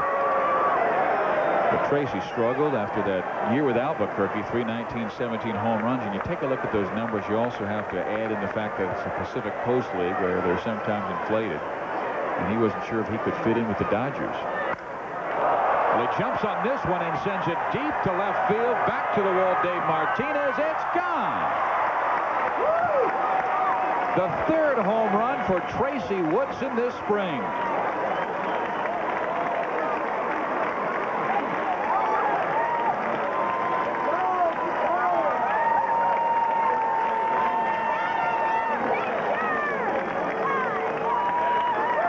Belcher makes a mistake on an 0-2 pitch, gets something right in the middle of the plate, a breaking ball, and Tracy Woodson, he goes from maybe a long ride back to St. Petersburg from a check swing that went foul to hitting a home run. That'll make that ride back a lot more enjoyable, and sometimes just a little bit like that can separate you from making it and not making it. And Dave Martinez came close.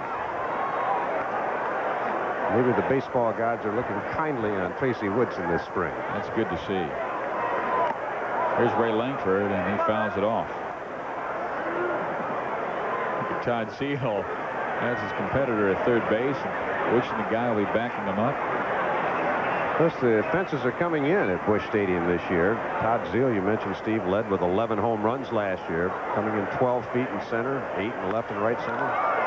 There's a drive to the right field alley. Paul O'Neill will run it down, and there's 1 gone. Dave, how many times have you seen that happen where a guy like a Tracy Woodson maybe presses a little too hard, expects a little bit something of himself, and then when he finally says, heck with it, I'm going to retire, and then the phone call comes, then all of a sudden he starts playing better, but maybe the pressure's off a bit. Well, Steve, I think it's the thing that makes baseball so unique. I mean, sometimes pitchers bounce around from year to year in the minor leagues, and then all of a sudden they come up with that one pitch that gets them over the hump. A guy like Doug Jones with Cleveland, now Houston, 11 years in the minor leagues.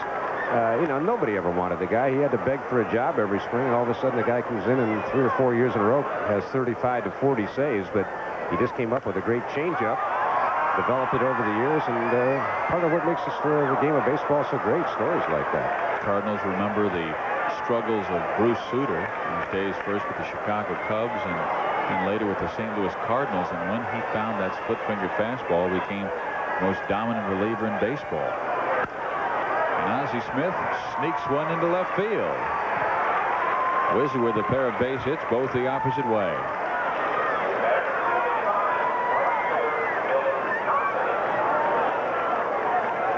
Rough night for Bryn Smith. 13 hits and 4 innings of work. But see, you got a guy there that's a veteran. He led the club in wins last year. He knows his spot in the rotation is secure. He's saying, hey, I had a bad night. Big deal. Now, if that's a rookie on the bubble and he pitched like that tonight, he's got to be sitting there thinking, well, I guess I'm going to have to go down to Louisville and prove it down there. But for a veteran like Bryn Smith, guaranteed contract, leading winner last year, hey, another day at the office, a bad day, but he'll get over it. One down with Ozzie Smith at first base. Here's a ball club that has always been a gap-hitting team. I mean, they are well designed for a Busch Stadium. Lee Smith has become a premier closer with that big ballpark. They're moving the fences in. Will it help the opposition early more than it will help St. Louis?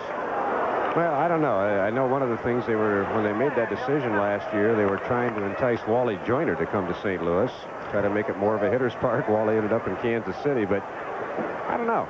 That's one of the things we'll have to find out. The last year, the Cardinals were 69 and 51 on AstroTurf, which was second only to Pittsburgh, but on natural grass like they're playing tonight, they had the worst record in the National League. So they are really tailored for speed in a big ballpark.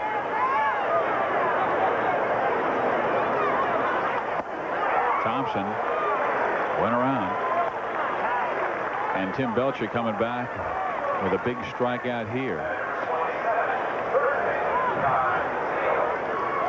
One of the better breaking balls that Belcher has thrown tonight. Thompson doesn't pick up the spin, does now, tries to hold up, but too late. Milt knew he went. It's Tim Belcher's first strikeout of the game.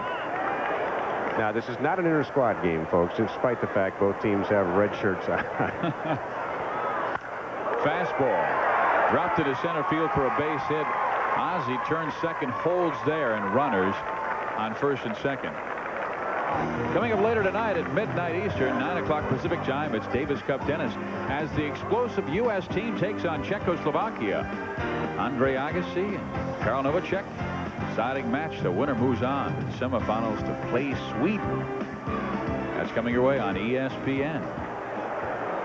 Cincinnati has an 8-4 lead in the 5th inning as Andres Galarraga comes to the plate. A home run earlier in this inning by Tracy Woodson cut the lead in half. And Galarraga with a ground ball that gets by the third baseman, Biff Roberts. In comes Ozzie to make it 8-5.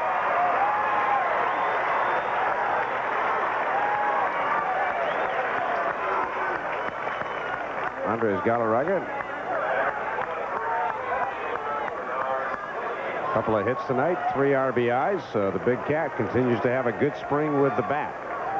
And Tim Belcher probably sitting on the mound thinking about the leadoff walk to Tim Jones with a 6-run lead. That kind of opened the gates here in the 5th inning.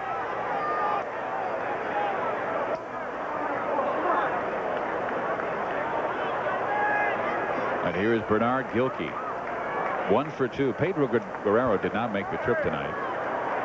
He wanted to work on his hitting, and Joe Torre said Pedro went around from field to field at the minor league complex, wearing out the minor league hitters, saying, pitch to me. I got to work on my stroke. I'm under the Mendoza line.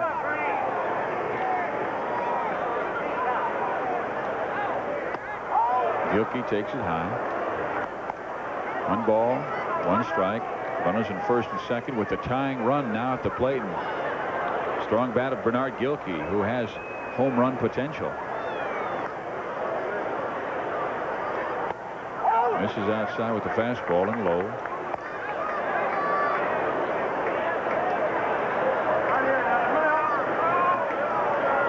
Sweet Lou Piniella, in his first year with the Cincinnati Reds, took them to the World Championship 4-game sweep on the Oakland A's, 1990. Low, 3-1.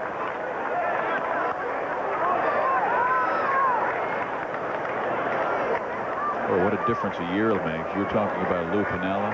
Was so worried last year, saying, "Hey guys, don't rest on your laurels." This year, I mean, he's a completely different sweet Lou, and he loves the attitude in camp. And there is ball 4 to Gilkey. So the bases are loaded. Tying runs now on the bases, and Mill Hill warming for Cincinnati. Larry Rothschild, the pitching coach, going to come out and have a little conversation with Belcher. Timmy was sailing along. Looked like he picked up some steam in the 3rd and 4th inning, but the leadoff walk to Tim Jones here, followed by a home run by Tracy Woodson, a couple of seeing eye hits, and all of a sudden Belcher is starting to really struggle. He's given up 5 runs in 4 2/3. Not the kind of outing he'd like to have, but Rothschild will visit with him. I'm sure he will leave Belcher in the ballgame. Rothschild taking over for Stan Williams, who left after the season last year, is the new pitching coach. Rothschild been with the minor league organization of Cincinnati for a number of years. And Belcher laboring here in the 5th inning, although he does have the 3-run lead. There is yesterday's winning pitcher in Cincinnati's victory over the Detroit Tigers, Tom Browning.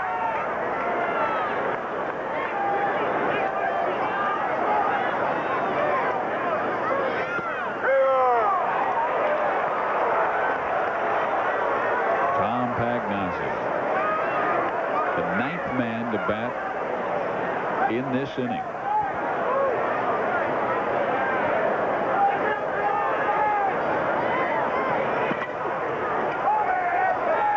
The 0-1.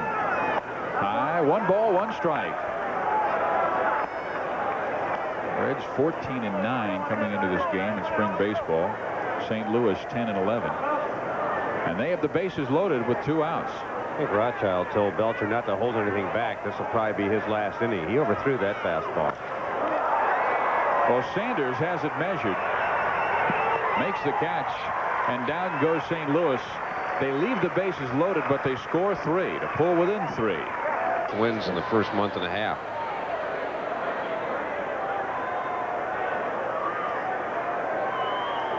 Here's the 1-1 to Dave Martinez. Sends a fly ball right field. It's a long run, and it'll drop for a base hit just in front of Milt Thompson. Racing for second and safe is Dave Martinez. We are seeing an aggressive Cincinnati Reds running game tonight. Well, Milt Thompson has not had a good night defensively by any stretch of the imagination. Felix Jose, who usually plays out there, had 15 assists, but Thompson's been throwing the ball all over the lot tonight. Milt, by trade, is a left fielder, and he just looks out of sync and right. Well, here's Barry Larkin, who has been on base 3 times. A pair of infield hits and a walk. Dave Martinez obviously aggressive, but any kind of a decent throw would have had him by 10 feet.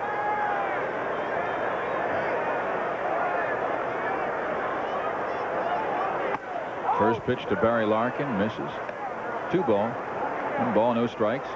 Barry's got that ability to go the other way with the ball. Let's see if he does it here. Man on second, nobody out. Larkin can spray the ball around the diamond.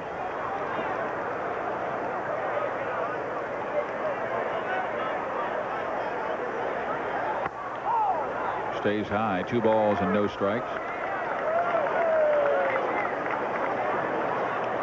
Did you see that high strike being called last year by the umpires? Yeah, in the American League. Just in the American League. No, I mean, I think, you know, Fay Vincent talked last year towards the end of the season that he wanted to see the National League umpires raise the strike zone a little bit. Larkin taking a shot to right field, but draws a blank. But I think part of that is, you know, just the fact that by attrition over the last few years, games get about 5 to 6 minutes longer every year. I think the average time last year was about 2:53. You look back 10 years ago, the average game time was about 2 hours and 24 minutes.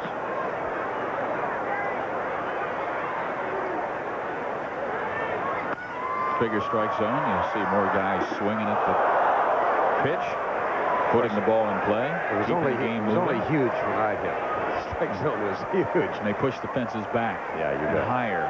I saw Larkin taking another shot to right field there, trying to move Martinez onto third. Barry can do a lot of things offensively. He can go deep. He can hit behind runners.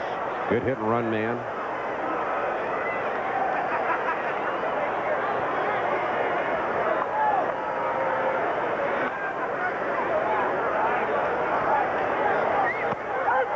inside corner.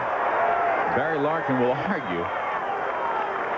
Steve, I think that was a case where Barry was still trying to go the other way, and Carpenter made the perfect pitch inside. Larkin was looking for something away that he could slap to the right side, and Carpenter throws a fastball right on the inside part.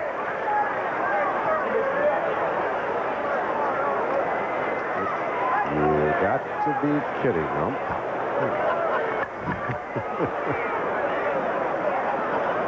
Well, here is Paul O'Neill. 3 for 3 tonight. All of his base hits to right field. Takes a breaking ball on the outside corner for strike one. You know, Lou Piniella was saying about Paul, I don't think we have a classic cleanup guy. Here's a guy who hit 28 home runs last year. Dave, what does he mean? I think some guy who consistently knocks in 100 runs a year, and O'Neill hasn't done that yet. He has not knocked in 101 year yet. Misses inside with the runner going, and Martinez has third base stolen easily. He now has 9 stolen bases. Well, there's 2 times you really want to try to steal third base. One is with 1 out, and that's what the Reds have here. The other, ideally, is with a right-handed batter up. But the Reds, a couple of years ago, led in the majors in stolen base attempts at third, also in successes. So Martinez gets over there. Lou Piniella says he has an intelligent club, base running wise. He also has great team speed, and they're going to try to put pressure on the opposition this year. O'Neill with an RBI, a couple of runs scored already in this game. Fouls it back. You figure Roberts has stolen upwards of 45 bases in the season. Dave Martinez has 9 steals in spring training. Barry Larkin, 4th best percentage of any active stolen base of the leaders. Chris Sabo stole 19 last year. So these guys can pick them up and lay them down on the base paths, and they're going to put a lot of pressure on the defense. And we've had a look at Reggie Sanders' speed already in this game with a stolen base, his 7th of the spring campaign. O'Neill fights it off. 1 ball, 2 strikes. He wants this man to come home, pick up the RBI, runner at third base with less than 2 outs. This guy has improved every single year. Hit .295 last year with Montreal.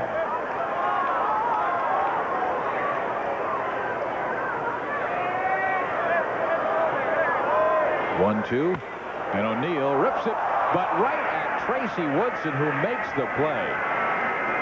Well, the ball that could not find Andres Galarraga finds Tracy Woodson, who is having a spectacular spring.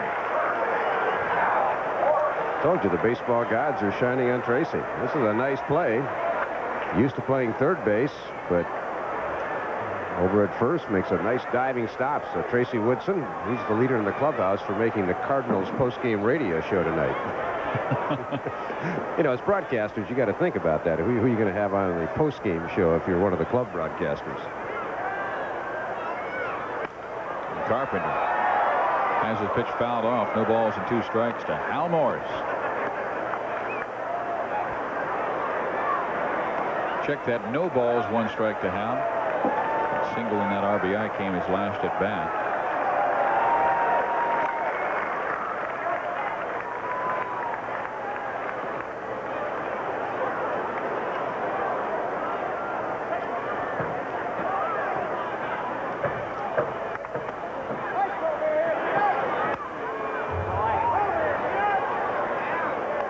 Let's go down to Bob Carpenter, who is a man with plenty of St. Louis history.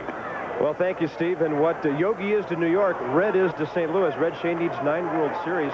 Red, the last time you managed the Cardinals on a full-time basis, mid-70s, how has the game changed since then? Well, at that time, you know, when I was managing, there was no divisional play. And we went from 8 clubs. You went right to play the American League. So that was a big change. And I think there's a lot of things that's changed as far as the strike zone in the last 10 years and the balk movement. You can hardly blink your eyes out now, and they'll call a balk. When you managed the Cardinals to World Series in '67 and '68, both of those went 7 games. Did last year's series between the Braves and the Twins and all that tension take you back to the late '60s a little? Well, you couldn't take your eye off the camera or off the television, I'll tell you, because it was a great series. Usually when you go to 7 games, it's always a great series, and especially if you go right down to the last out. Red, congratulations on your 50 years in a professional baseball uniform this season. Thank you. That's Red Schoendienst, and a little bit of nostalgia for Red and the Cardinals this year, guys. When they go on the road, they will again put on their old blue St. Louis baseball caps. Last time they did that, 1964 World Series, when Yogi was beaten by the Cardinals in 7 games. Wow. I mean, that's one great love for the game, the history of this game. And Hal Morris takes a called strike 3 from Chris Carpenter. As he strikes out Larkin, he gets Hal Morris. He leaves the man at third. Wall. Why is that significant here at Plant City?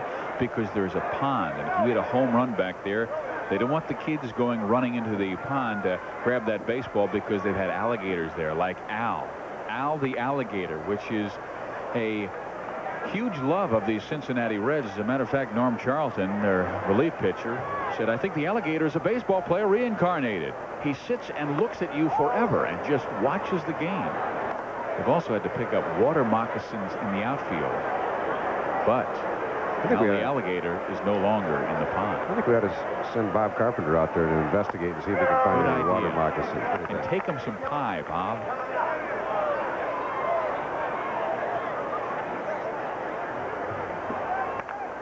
New pitcher is Steve Foster, right-hander, trying to replace Ted Power in middle relief. Steve is 6 foot, 180-pounder, 25 years old. Played AA, AAA baseball last year and struck out 11 with Cincinnati. He's got a good split-fingered fastball, and the fastball has been clocked in the upper 80s. New left fielder is Billy Hatcher, star of the 1990 World Series. Hit .750, and Dave Martinez moves from left to right field.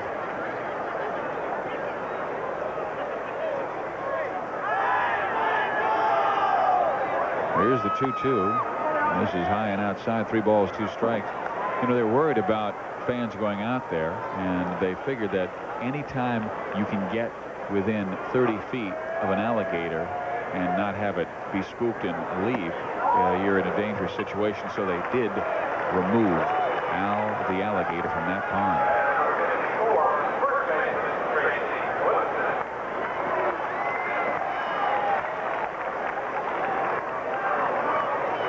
Or maybe the home of Tucherans. Here's Tracy Woodson, the star for St. Louis tonight. A fine defensive play at first base and hit a 2-run home run last inning.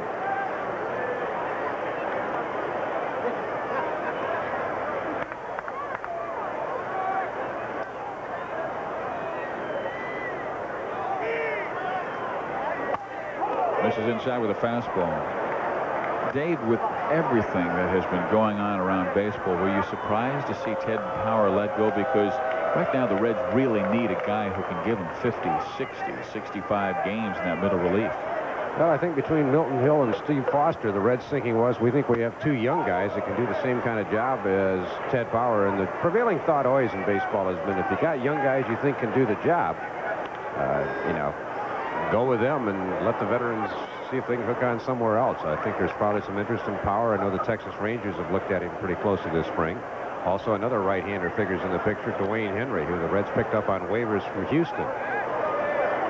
Lou Piniella telling us that Henry really showing excellent control, and that has always been his problem, whether it be with Texas, with Atlanta, with Houston last year, but he's been right on this year. Foster trying to win a spot as well.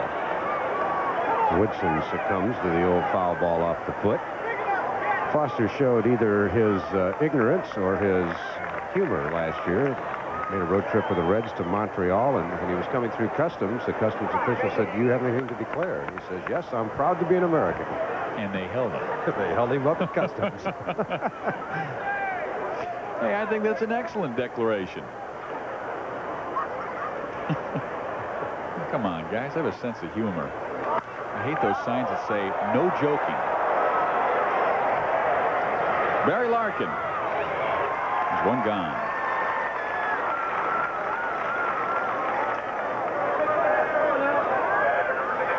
Well, tonight, Cincinnati starter Tim Belcher went 5 innings and gave up 5 runs. ESPN, we've got 6 preseason games. And then like 162 regular season contests, both national and regionally televised. Of course, a triple header on opening day a week from tomorrow. Dave Campbell and myself will be in Detroit for Jack Morris going back to Old Tiger Stadium with his Toronto Blue Jays now against Detroit.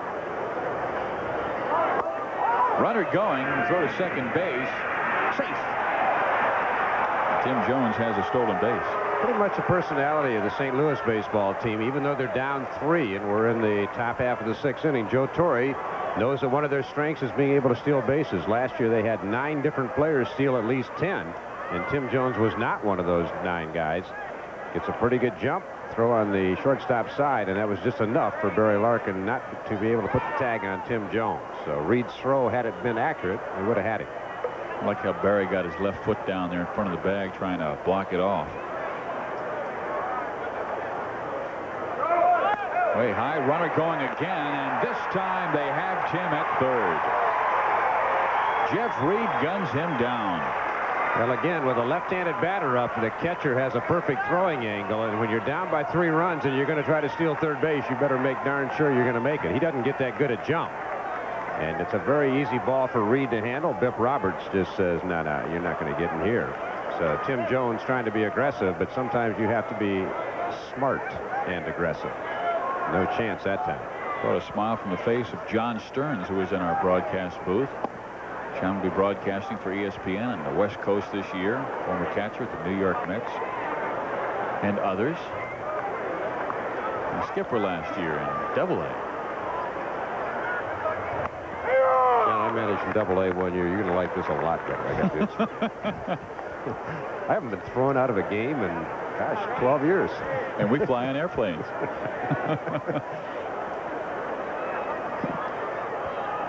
Here's Ray Langford. And there's a ground ball to the second baseman. Billy Dorn throws him out. We head to the bottom of the 6th inning here in Plant City. Cincinnati holding on to a 3-run lead. Dixon gets called off by Tim Jones, and he makes the catch. Coming up Tuesday night on ESPN, we've got Jerry Royce, Bob Carpenter, and myself in Phoenix, Arizona, where Will Clark and the San Francisco Giants will take on the Oakland A's and their monster masher, Jose Canseco. That's Tuesday night, 8 o'clock Eastern Time on ESPN. And we are about 1 week and 1 day away from opening this regular season on ESPN. We told you about that triple header that comes your way a week from tomorrow, 1 o'clock Eastern Time, Detroit and Toronto. There's Billy Dorn struggling at the plate.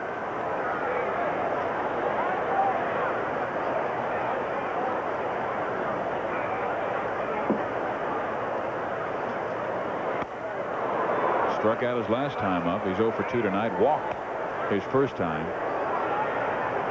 Billy, one of those guys you want to see do well because he's given so much of himself to baseball.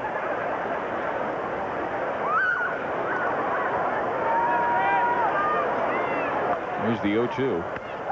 Inside corner, strike 3.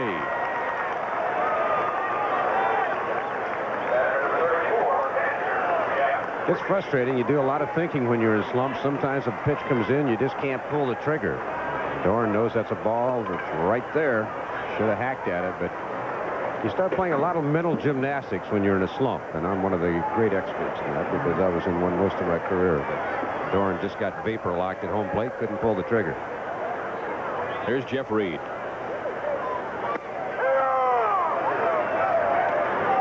The guy who says, yeah, I had slider bat speed. Dave Campbell, that starting second baseman. Was it 20 years ago you were starting second baseman? Give me a break.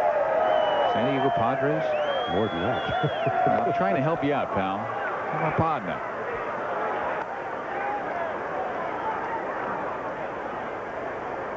Chris Carpenter working with Jeff Reed.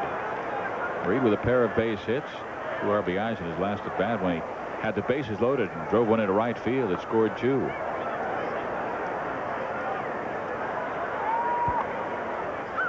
Oh, 2 misses inside. 1 ball, 2 strikes.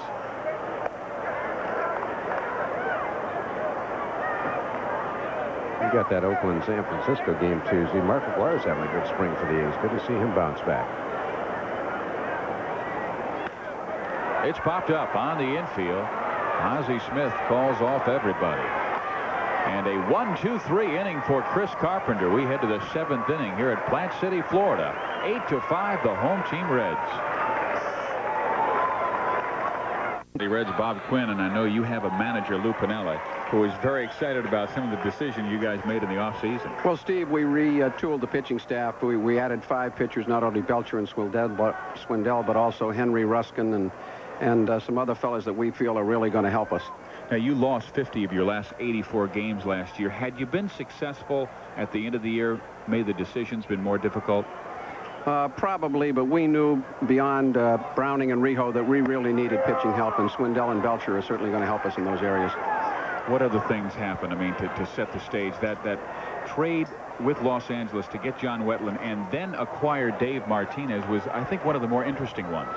Well, we were very fortunate in holding out for Wetland because, as it turned out, as you've indicated, then we were able to trade Wetland to Montreal for the 2 missing pieces, which were a left-handed setup man in Scott Ruskin and also Dave Martinez, left-hand hitting outfielder, which we desperately needed.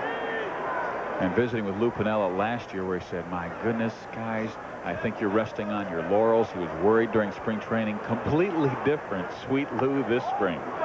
Well, I'm sure Lou is happy with his ball club, and that's important. It's obvious that you've got to keep your field manager happy, and we think we've done that. Bob, Peter Gammons was doing a report on the Reds I saw the other night on ESPN, and he talked about the fact that you actually sat down and made a list of teams that you really thought you could go to the trade table with. Is that pretty much a norm for a GM, or is that something you guys just kind of felt was innovative? I'm not sure it's a norm. We'd like to think it's innovative and creative, but we didn't feel that we had a mix with certain clubs. We stayed away from them. We really targeted clubs with whom we felt we had the possibility of swinging a trade, and we were successful in many instances. One of the things, and Steve and I were talking about this before you got here, I mean, I think every one of the 26 Major League clubs sat down at the end of the season and said, well, we got to retool or we got to get some more pitching. And you guys seem to be able to do it better than anybody else. I guess congratulations are ordered, number one, but number two, I would think you have to be pretty satisfied with the way things turned out. Well, we really are. We formulated a game plan. We stuck with it. We were aggressive in our approach, and that paid off in making the trades that we did during the offseason.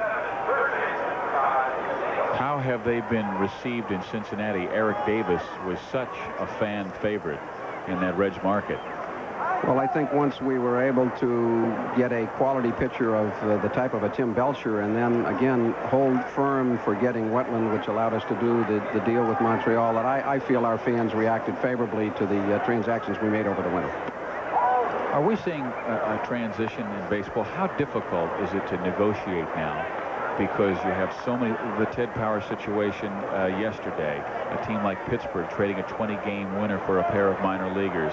How difficult is it going to be when we come around where we've got to go back to the bargaining table a year from now? Well, I think it's difficult to make trades because of that very reason. Obviously, when you start to talk trade discussions, you have to take into consideration the contract you're acquiring or the contract you're giving up, as the case might be. Definitely, people are very cognizant of the bottom line. Those guys in the $500,000 to $1 million range, are they the most vulnerable? It would seem to me that what you're seeing is a caste system among the salaried players. No longer can teams afford to carry the 4th and 5th outfielder at $1 million, $2 million, or the utility infielder for that matter. So yes, I definitely see a trend here. Well, it's an 8-5 ball game here in the field, and we're visiting with Bob Quinn, the general manager of the Cincinnati Reds. His team has a 3-run lead on St. Louis, and Steve Foster is a young man who is also trying to sneak into that Ted Power middle relief position. Well, we felt comfortable with people like Steve Foster and Milt Hill that now is the time. They're really not youngsters. They're 25 years of age or more, and this young man has a real good arm, and we feel a bright future, and we felt it was time to make room for a Steve Foster among others.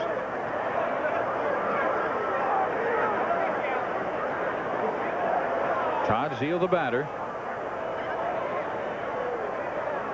2 outs and the 1-2 pitch.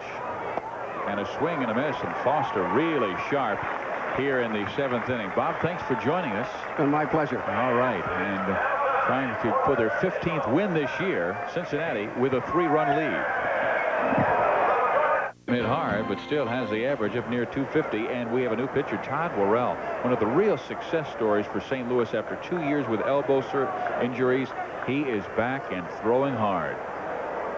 Elbow in 1990, developed into shoulder problems last year.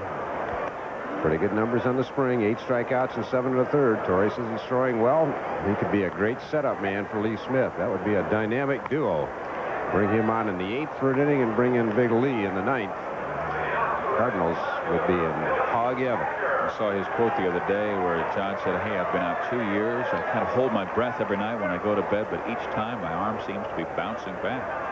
And he impressed Charlie Williams, National League umpire, so much that Charlie said, hey, if St. Louis has a lead after 7 with Worrell and Smith, it is over. Well, Worrell will face Billy Hatcher to start things here in the bottom of the 7th.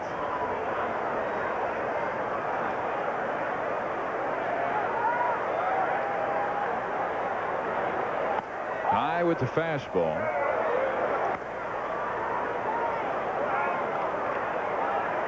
$14 hits for Cincinnati. St. Louis looking for their 11th win, which would put them at 500 in the spring training play. And there's a ground ball. Tough play for Ozzie, and Billy Hatcher runs well, has an infield hit. Let's go down to Bob Carpenter. All right, thanks a lot, Steve. And solidifying the Cardinal infield defensively, the big cat at first base, Andres Galarraga. Last year, everybody talks about your bad numbers, but the knee bothered you all year long. How's the knee, and how's your reaction to coming from Montreal to St. Louis? Yeah, that's tough when you play with a problem with the knee. You know, you can run and you can do anything. You lose the timing with the pitch and lose about 2 months and a half, something like that. And that's difficult, especially with my team. We've been losing too many games in a row, and too much pressure on my back. Well, I'm lucky to get traded to St. Louis. That's a great stadium to play baseball, nice city. And so lucky to stay in the same division, same league. I know everybody in the league. You go from one of the emptiest stadiums in baseball to one of the fullest, and you've got Pedro Guerrero still in the lineup. That has to take some of the load off you with Pedro staying. Yeah, it's good because Pedro, everybody knows, it's a great hitter. He be help me. Probably he be hitting behind me on the lineup. He helped me a lot, you know, taking me out of the pressure, you know, that kind of stuff. I'm not doing, probably he doing, and you know, we got it working together. Andres, all the best for a great season, and stay healthy. All right, thank you very much. Andres Galarraga, the new Cardinal first baseman. St. Louis hoping he returns to his all-star form of '88 when he hit 29 homers and drove in 92 runs. And guys, he's still only 30 years old. Well, Bob, I'll tell you what, you take a look at the other side of the infield with Oquendo and Ozzie Smith and Todd Zeland improving third baseman, and you put a 2-time Gold Glove winner at first base, and that is an excellent defensive infield.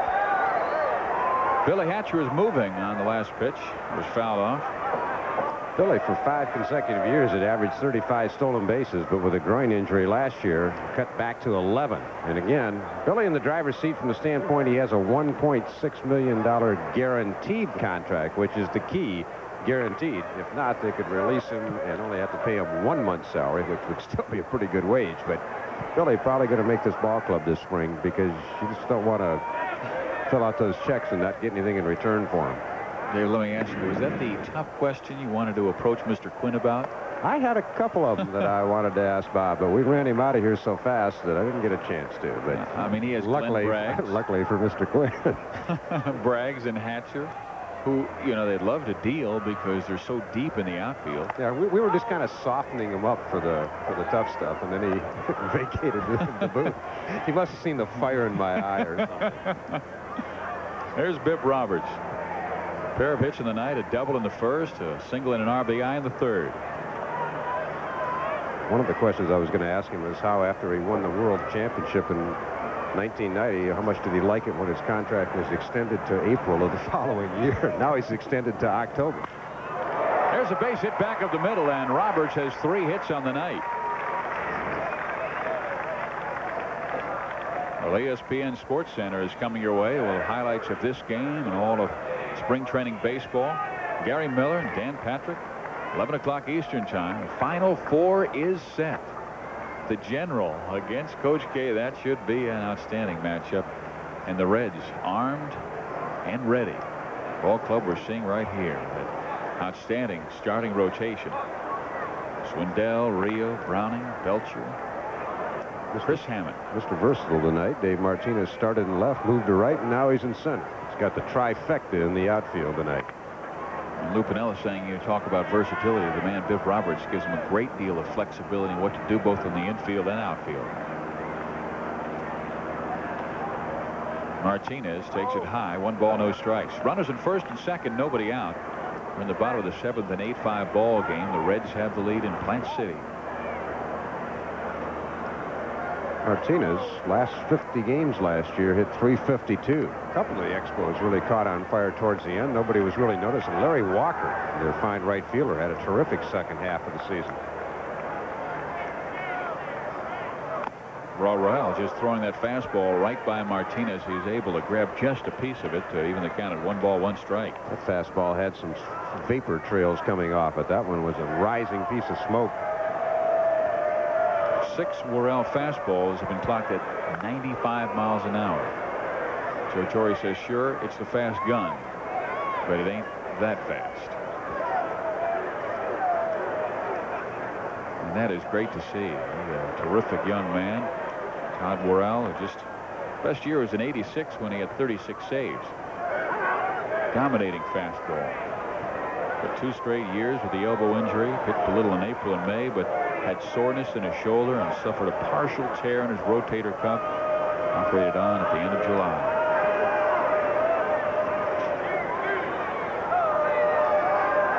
Here's the 1-1 to Dave Martinez, and the fastball is fouled off. And let's visit with Joe Torre about his feelings of Todd Worrell, a healthy Todd Worrell. He's going to set up for us. He's going to run out there in front of Lee Smith, and you know, if our ball club works the same as it did last year, and what I mean by that is if our starters give us a strong 6 or 7, our bench, if we don't have a lead at that time, if our bench can get us a lead, and then you know, it's going to be Worrell in the 8th and Lee Smith in the 9th, which means that the other ball clubs are going to have to beat us in 7, which shortens up the game for us. And Dave Martinez pops it up. Milt Thompson, or rather Langford, making the catch. And there's 1 gone. You know, last year with Worrell out of there, DePino out, Scott Terry having some arm problems, Chris Carpenter effective at times, but the Cardinals had the worst ERA of a bullpen of any team in the National League last year. It's hard to believe, because they do have some talent out there, and Lee Smith, of course, came in and slammed the door. And I'll tell you, they get Scott Terry back in the groove, Worrell to set it up, and Lee Smith to close. You will not see them with the worst ERA out of their bullpen in the National League this year. Todd Pognazzi working with them. Also got Bob McClure out there, the specialist, to come in and get left-handed batters out, also to hold runners on. He's got a terrific pickoff move that'll help shut down the running game. So Joe Torre is going to have a lot of options that he maybe didn't have last year. Well, there's Barry Larkin. Pickoff play at second base. Nearly in time to catch Hatcher. One of the things you've seen on the grass field a couple of times tonight, Ozzie, such a master of playing on the AstroTurf. But you get on a grass field and a little bit slow. Ozzie's been charging ground balls tonight, not able to even make plays on them because he just doesn't have that arm strength. He's never had a great arm, but he just doesn't have the arm anymore. He's still the master on turf, but on the grass sometimes he can't make plays that other shortstops might be able to make. And we're seeing a guy at the plate who might just take that gold glove from him this year. Well, he'll have to go some. Barry Larkin got better range probably than Ozzie. He's got a stronger throwing arm, but I'll tell you, Ozzie has been so great for so long and still steady. Only 9 errors all last year. 1 ball, no strikes. And Hatcher's going, and so is the man at first base, and it's fouled off. I mentioned earlier about the fact that Ozzie would really like to get the contract extension, but he's been talking for 2 years, hasn't gotten it. He says he's going to play this season for the fans of St. Louis, and he said don't be surprised maybe if he plays in Japan next year. They love him over in Japan. We're coming to you from Plant City Stadium. Tiny community in between Tampa and Orlando. Steve Physioc, Dave Campbell, 8-5 our score, with the home team Cincinnati Reds winning the St. Louis Cardinals. Bottom of the 7th, 2 on, 1 out. Todd Worrell working with Barry Larkin. The count 1 ball, 1 strike. catches the outside corner, 1 and 2. Last time Larkin was caught looking, and he did not like the call from home plate umpire Rick Riker.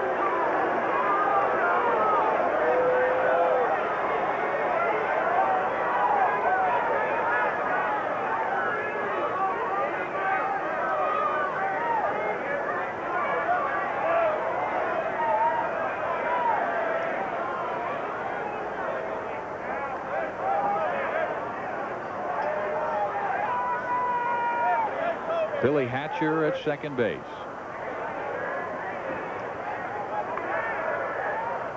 Dave Martinez at first. And Larkin pops it up right side. Milt Thompson makes the catch, tagging but bluffing the move at second base was Billy Hatcher. So 2 gone. Scores from around the Grapefruit League. The New York Mets taking care of the Los Angeles Dodgers in 10 innings. Vince Coleman went 3 for 5. Darrell Boston of the Mets went 3 for 5. And Texas beat Pittsburgh. How about that Rangers pitching staff? Guzman goes 6 innings and gives up just 1 earned run. You can watch the highlights and all the scores following our game on Baseball Tonight.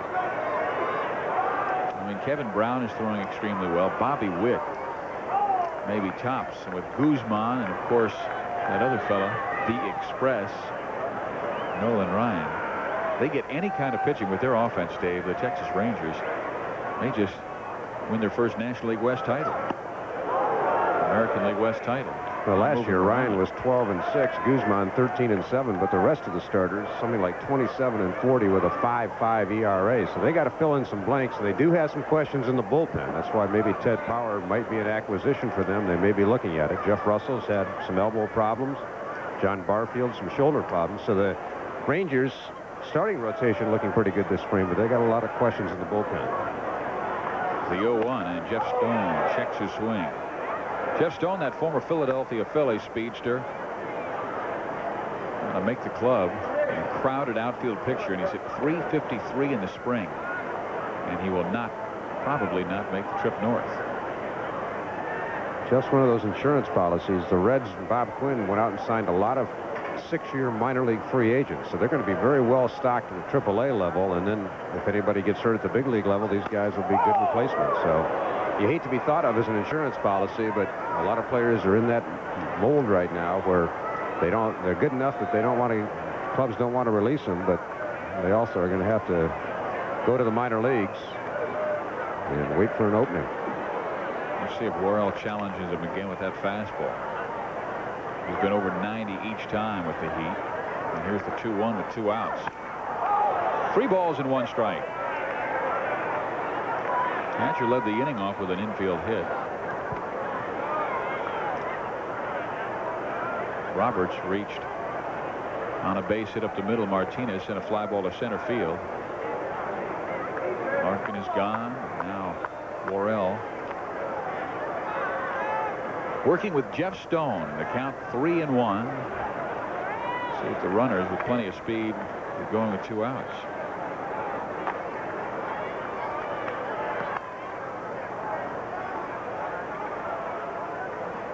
Nope. Inside corner, full 3-2. They will be going this time with 2 gone. Yeah, Braves fans here. Yeah, they're out scouting the Reds. Just letting the Reds fans know that the Braves will be back on the warpath this year. John Smoltz pitching well from Dwayne Henry. Less walks, 2 innings pitched. He's always had the arm. Never had the control. Here's Gerald Perry. 6 home runs last year in a .240 campaign. Takes high. 187 career innings pitched at the major league level for Dwayne Henry. The strikeouts straight at 157, but 123 walks. So the walks have always been his bugaboo. As Barry Larkin is off to the showers with Jeff Stone. He'll probably run a few laps in the outfield first for the rites of spring and pick up to Cincinnati. Here's a 3-2. The chopper foul. They've really tightened up Henry's delivery to home plate. He's much wider a couple of years back with Texas. Yeah, he's staying much more compact. course, one of the guys that doesn't stay compact is Rob Dibble. And maybe that's one of the reasons Dibble has had chronic arm problems. But I guess if you throw 102 miles an hour or whatever Rob throws, I guess you don't change him too much. But he's kind of throwing that whole body and leaves that arm out sometimes. It puts a lot of stress on the shoulder and the joints. But again, Rob probably not going to change. And if you're throwing that well, I guess why do it? Here's a 3-2. And he walks Perry.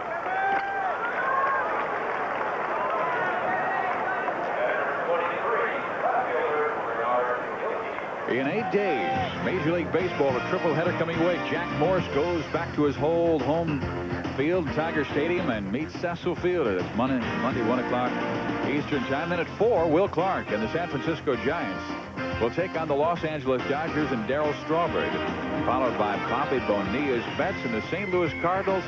7:30 Eastern Time, a triple header on ESPN. Dwayne Henry will now work with Bernard Gilkey. And Pagnozzi not liking the way things are working out. Another sight you see in spring training, the running in the outfield, even though the game's going on. Well, one guy who's going to make $25 million over the next 5 years, and the other guy just hoping to have a job. But both wearing the Cincinnati uniform today. Rothschild out to talk to Dwayne Henry, and they'll have a little talk about the control, picking up the target from his catcher, Troy Apner.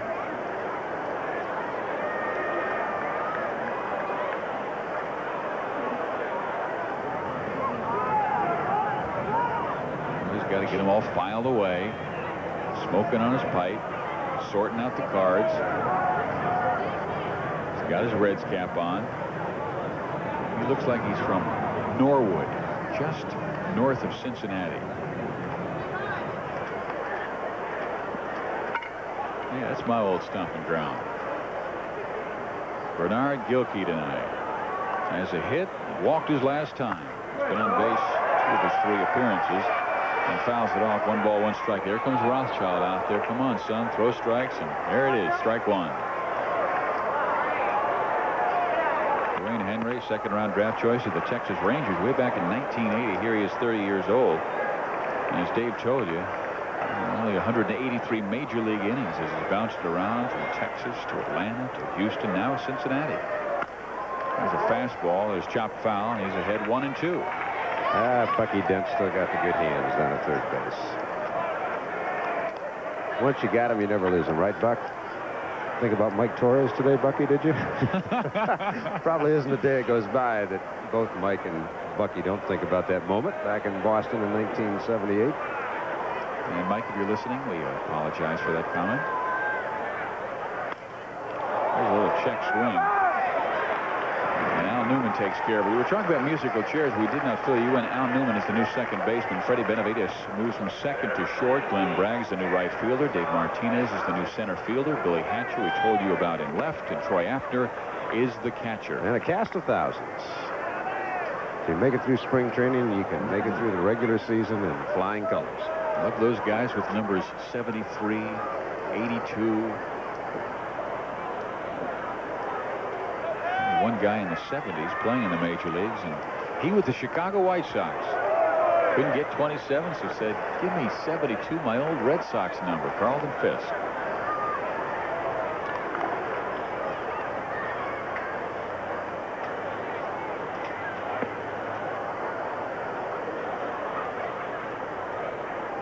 Pagnozzi's enjoyed a marvelous spring as he came into tonight's play, hitting .378.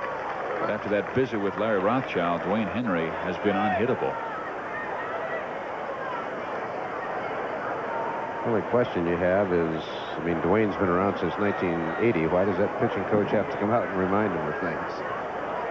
Go after him. You got the good stuff. Here's the 0-2. Struck him out. But did he? Yes, he was able to hold on to it. I wasn't sure if it was fouled off a bit. A strikeout for Dwayne Henry. And there's the new close king for at least the first month of the season for Cincinnati, taking over for Rob Dibble, Norm Charlton. That's C-L-O-S-E, right? Close king, as opposed to the close horse. Oh, man. This is our 3rd year together, me and the Soup Meister.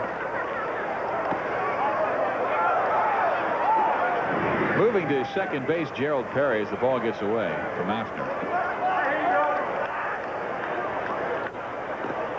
Troy has had a rugged defensive spring, but an outstanding offensive spring. His slugging percentage over 1,000.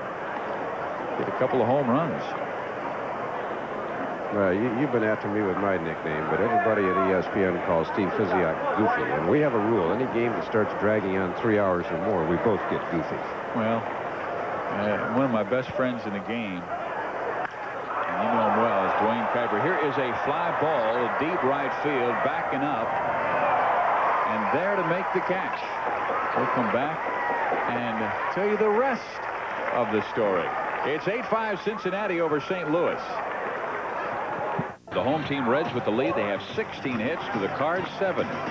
Looking for win number 15 on spring training play. Mike Perez is the new pitcher, 6 foot, 187-pounder from Puerto Rico, 27 years old. Those are his spring numbers last year. Strong in 17 innings of work. Also with Louisville went 3-5. Made the team last year at a spring training with a 1-0 record and a 2.08 earned run average, and really strong start for Mike Perez last year. First 7 games had an earned run average under 2 and then just fell apart.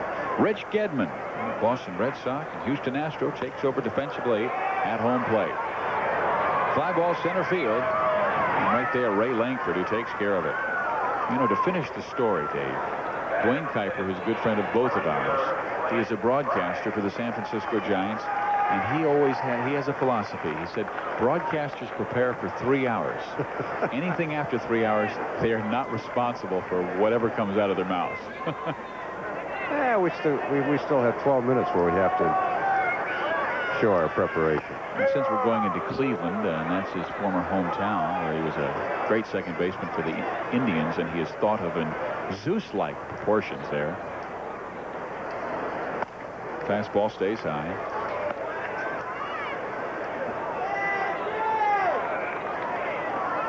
Glenn Bragg's coming off a torn hamstring muscle last year in August and sidelined up. Golly, when he swings the bat like that, he is really impressive, and he singles hard to left field. Well, Bob Carpenter is down in the field with a St. Louis Cardinal Gold Glover.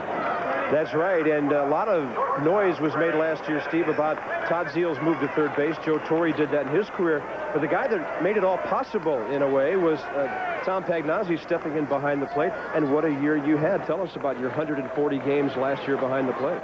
Well, Joe just kept writing me down in the lineup. He'd come to me and ask me how I felt, and I always want to play.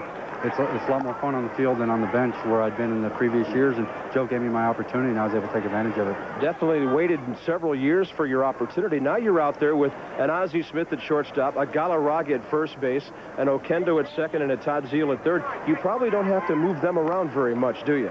Not at all. Those guys are going to be on their own, and they're moving Zeal from the bench, so my responsibility with the infield is zero, and I like that.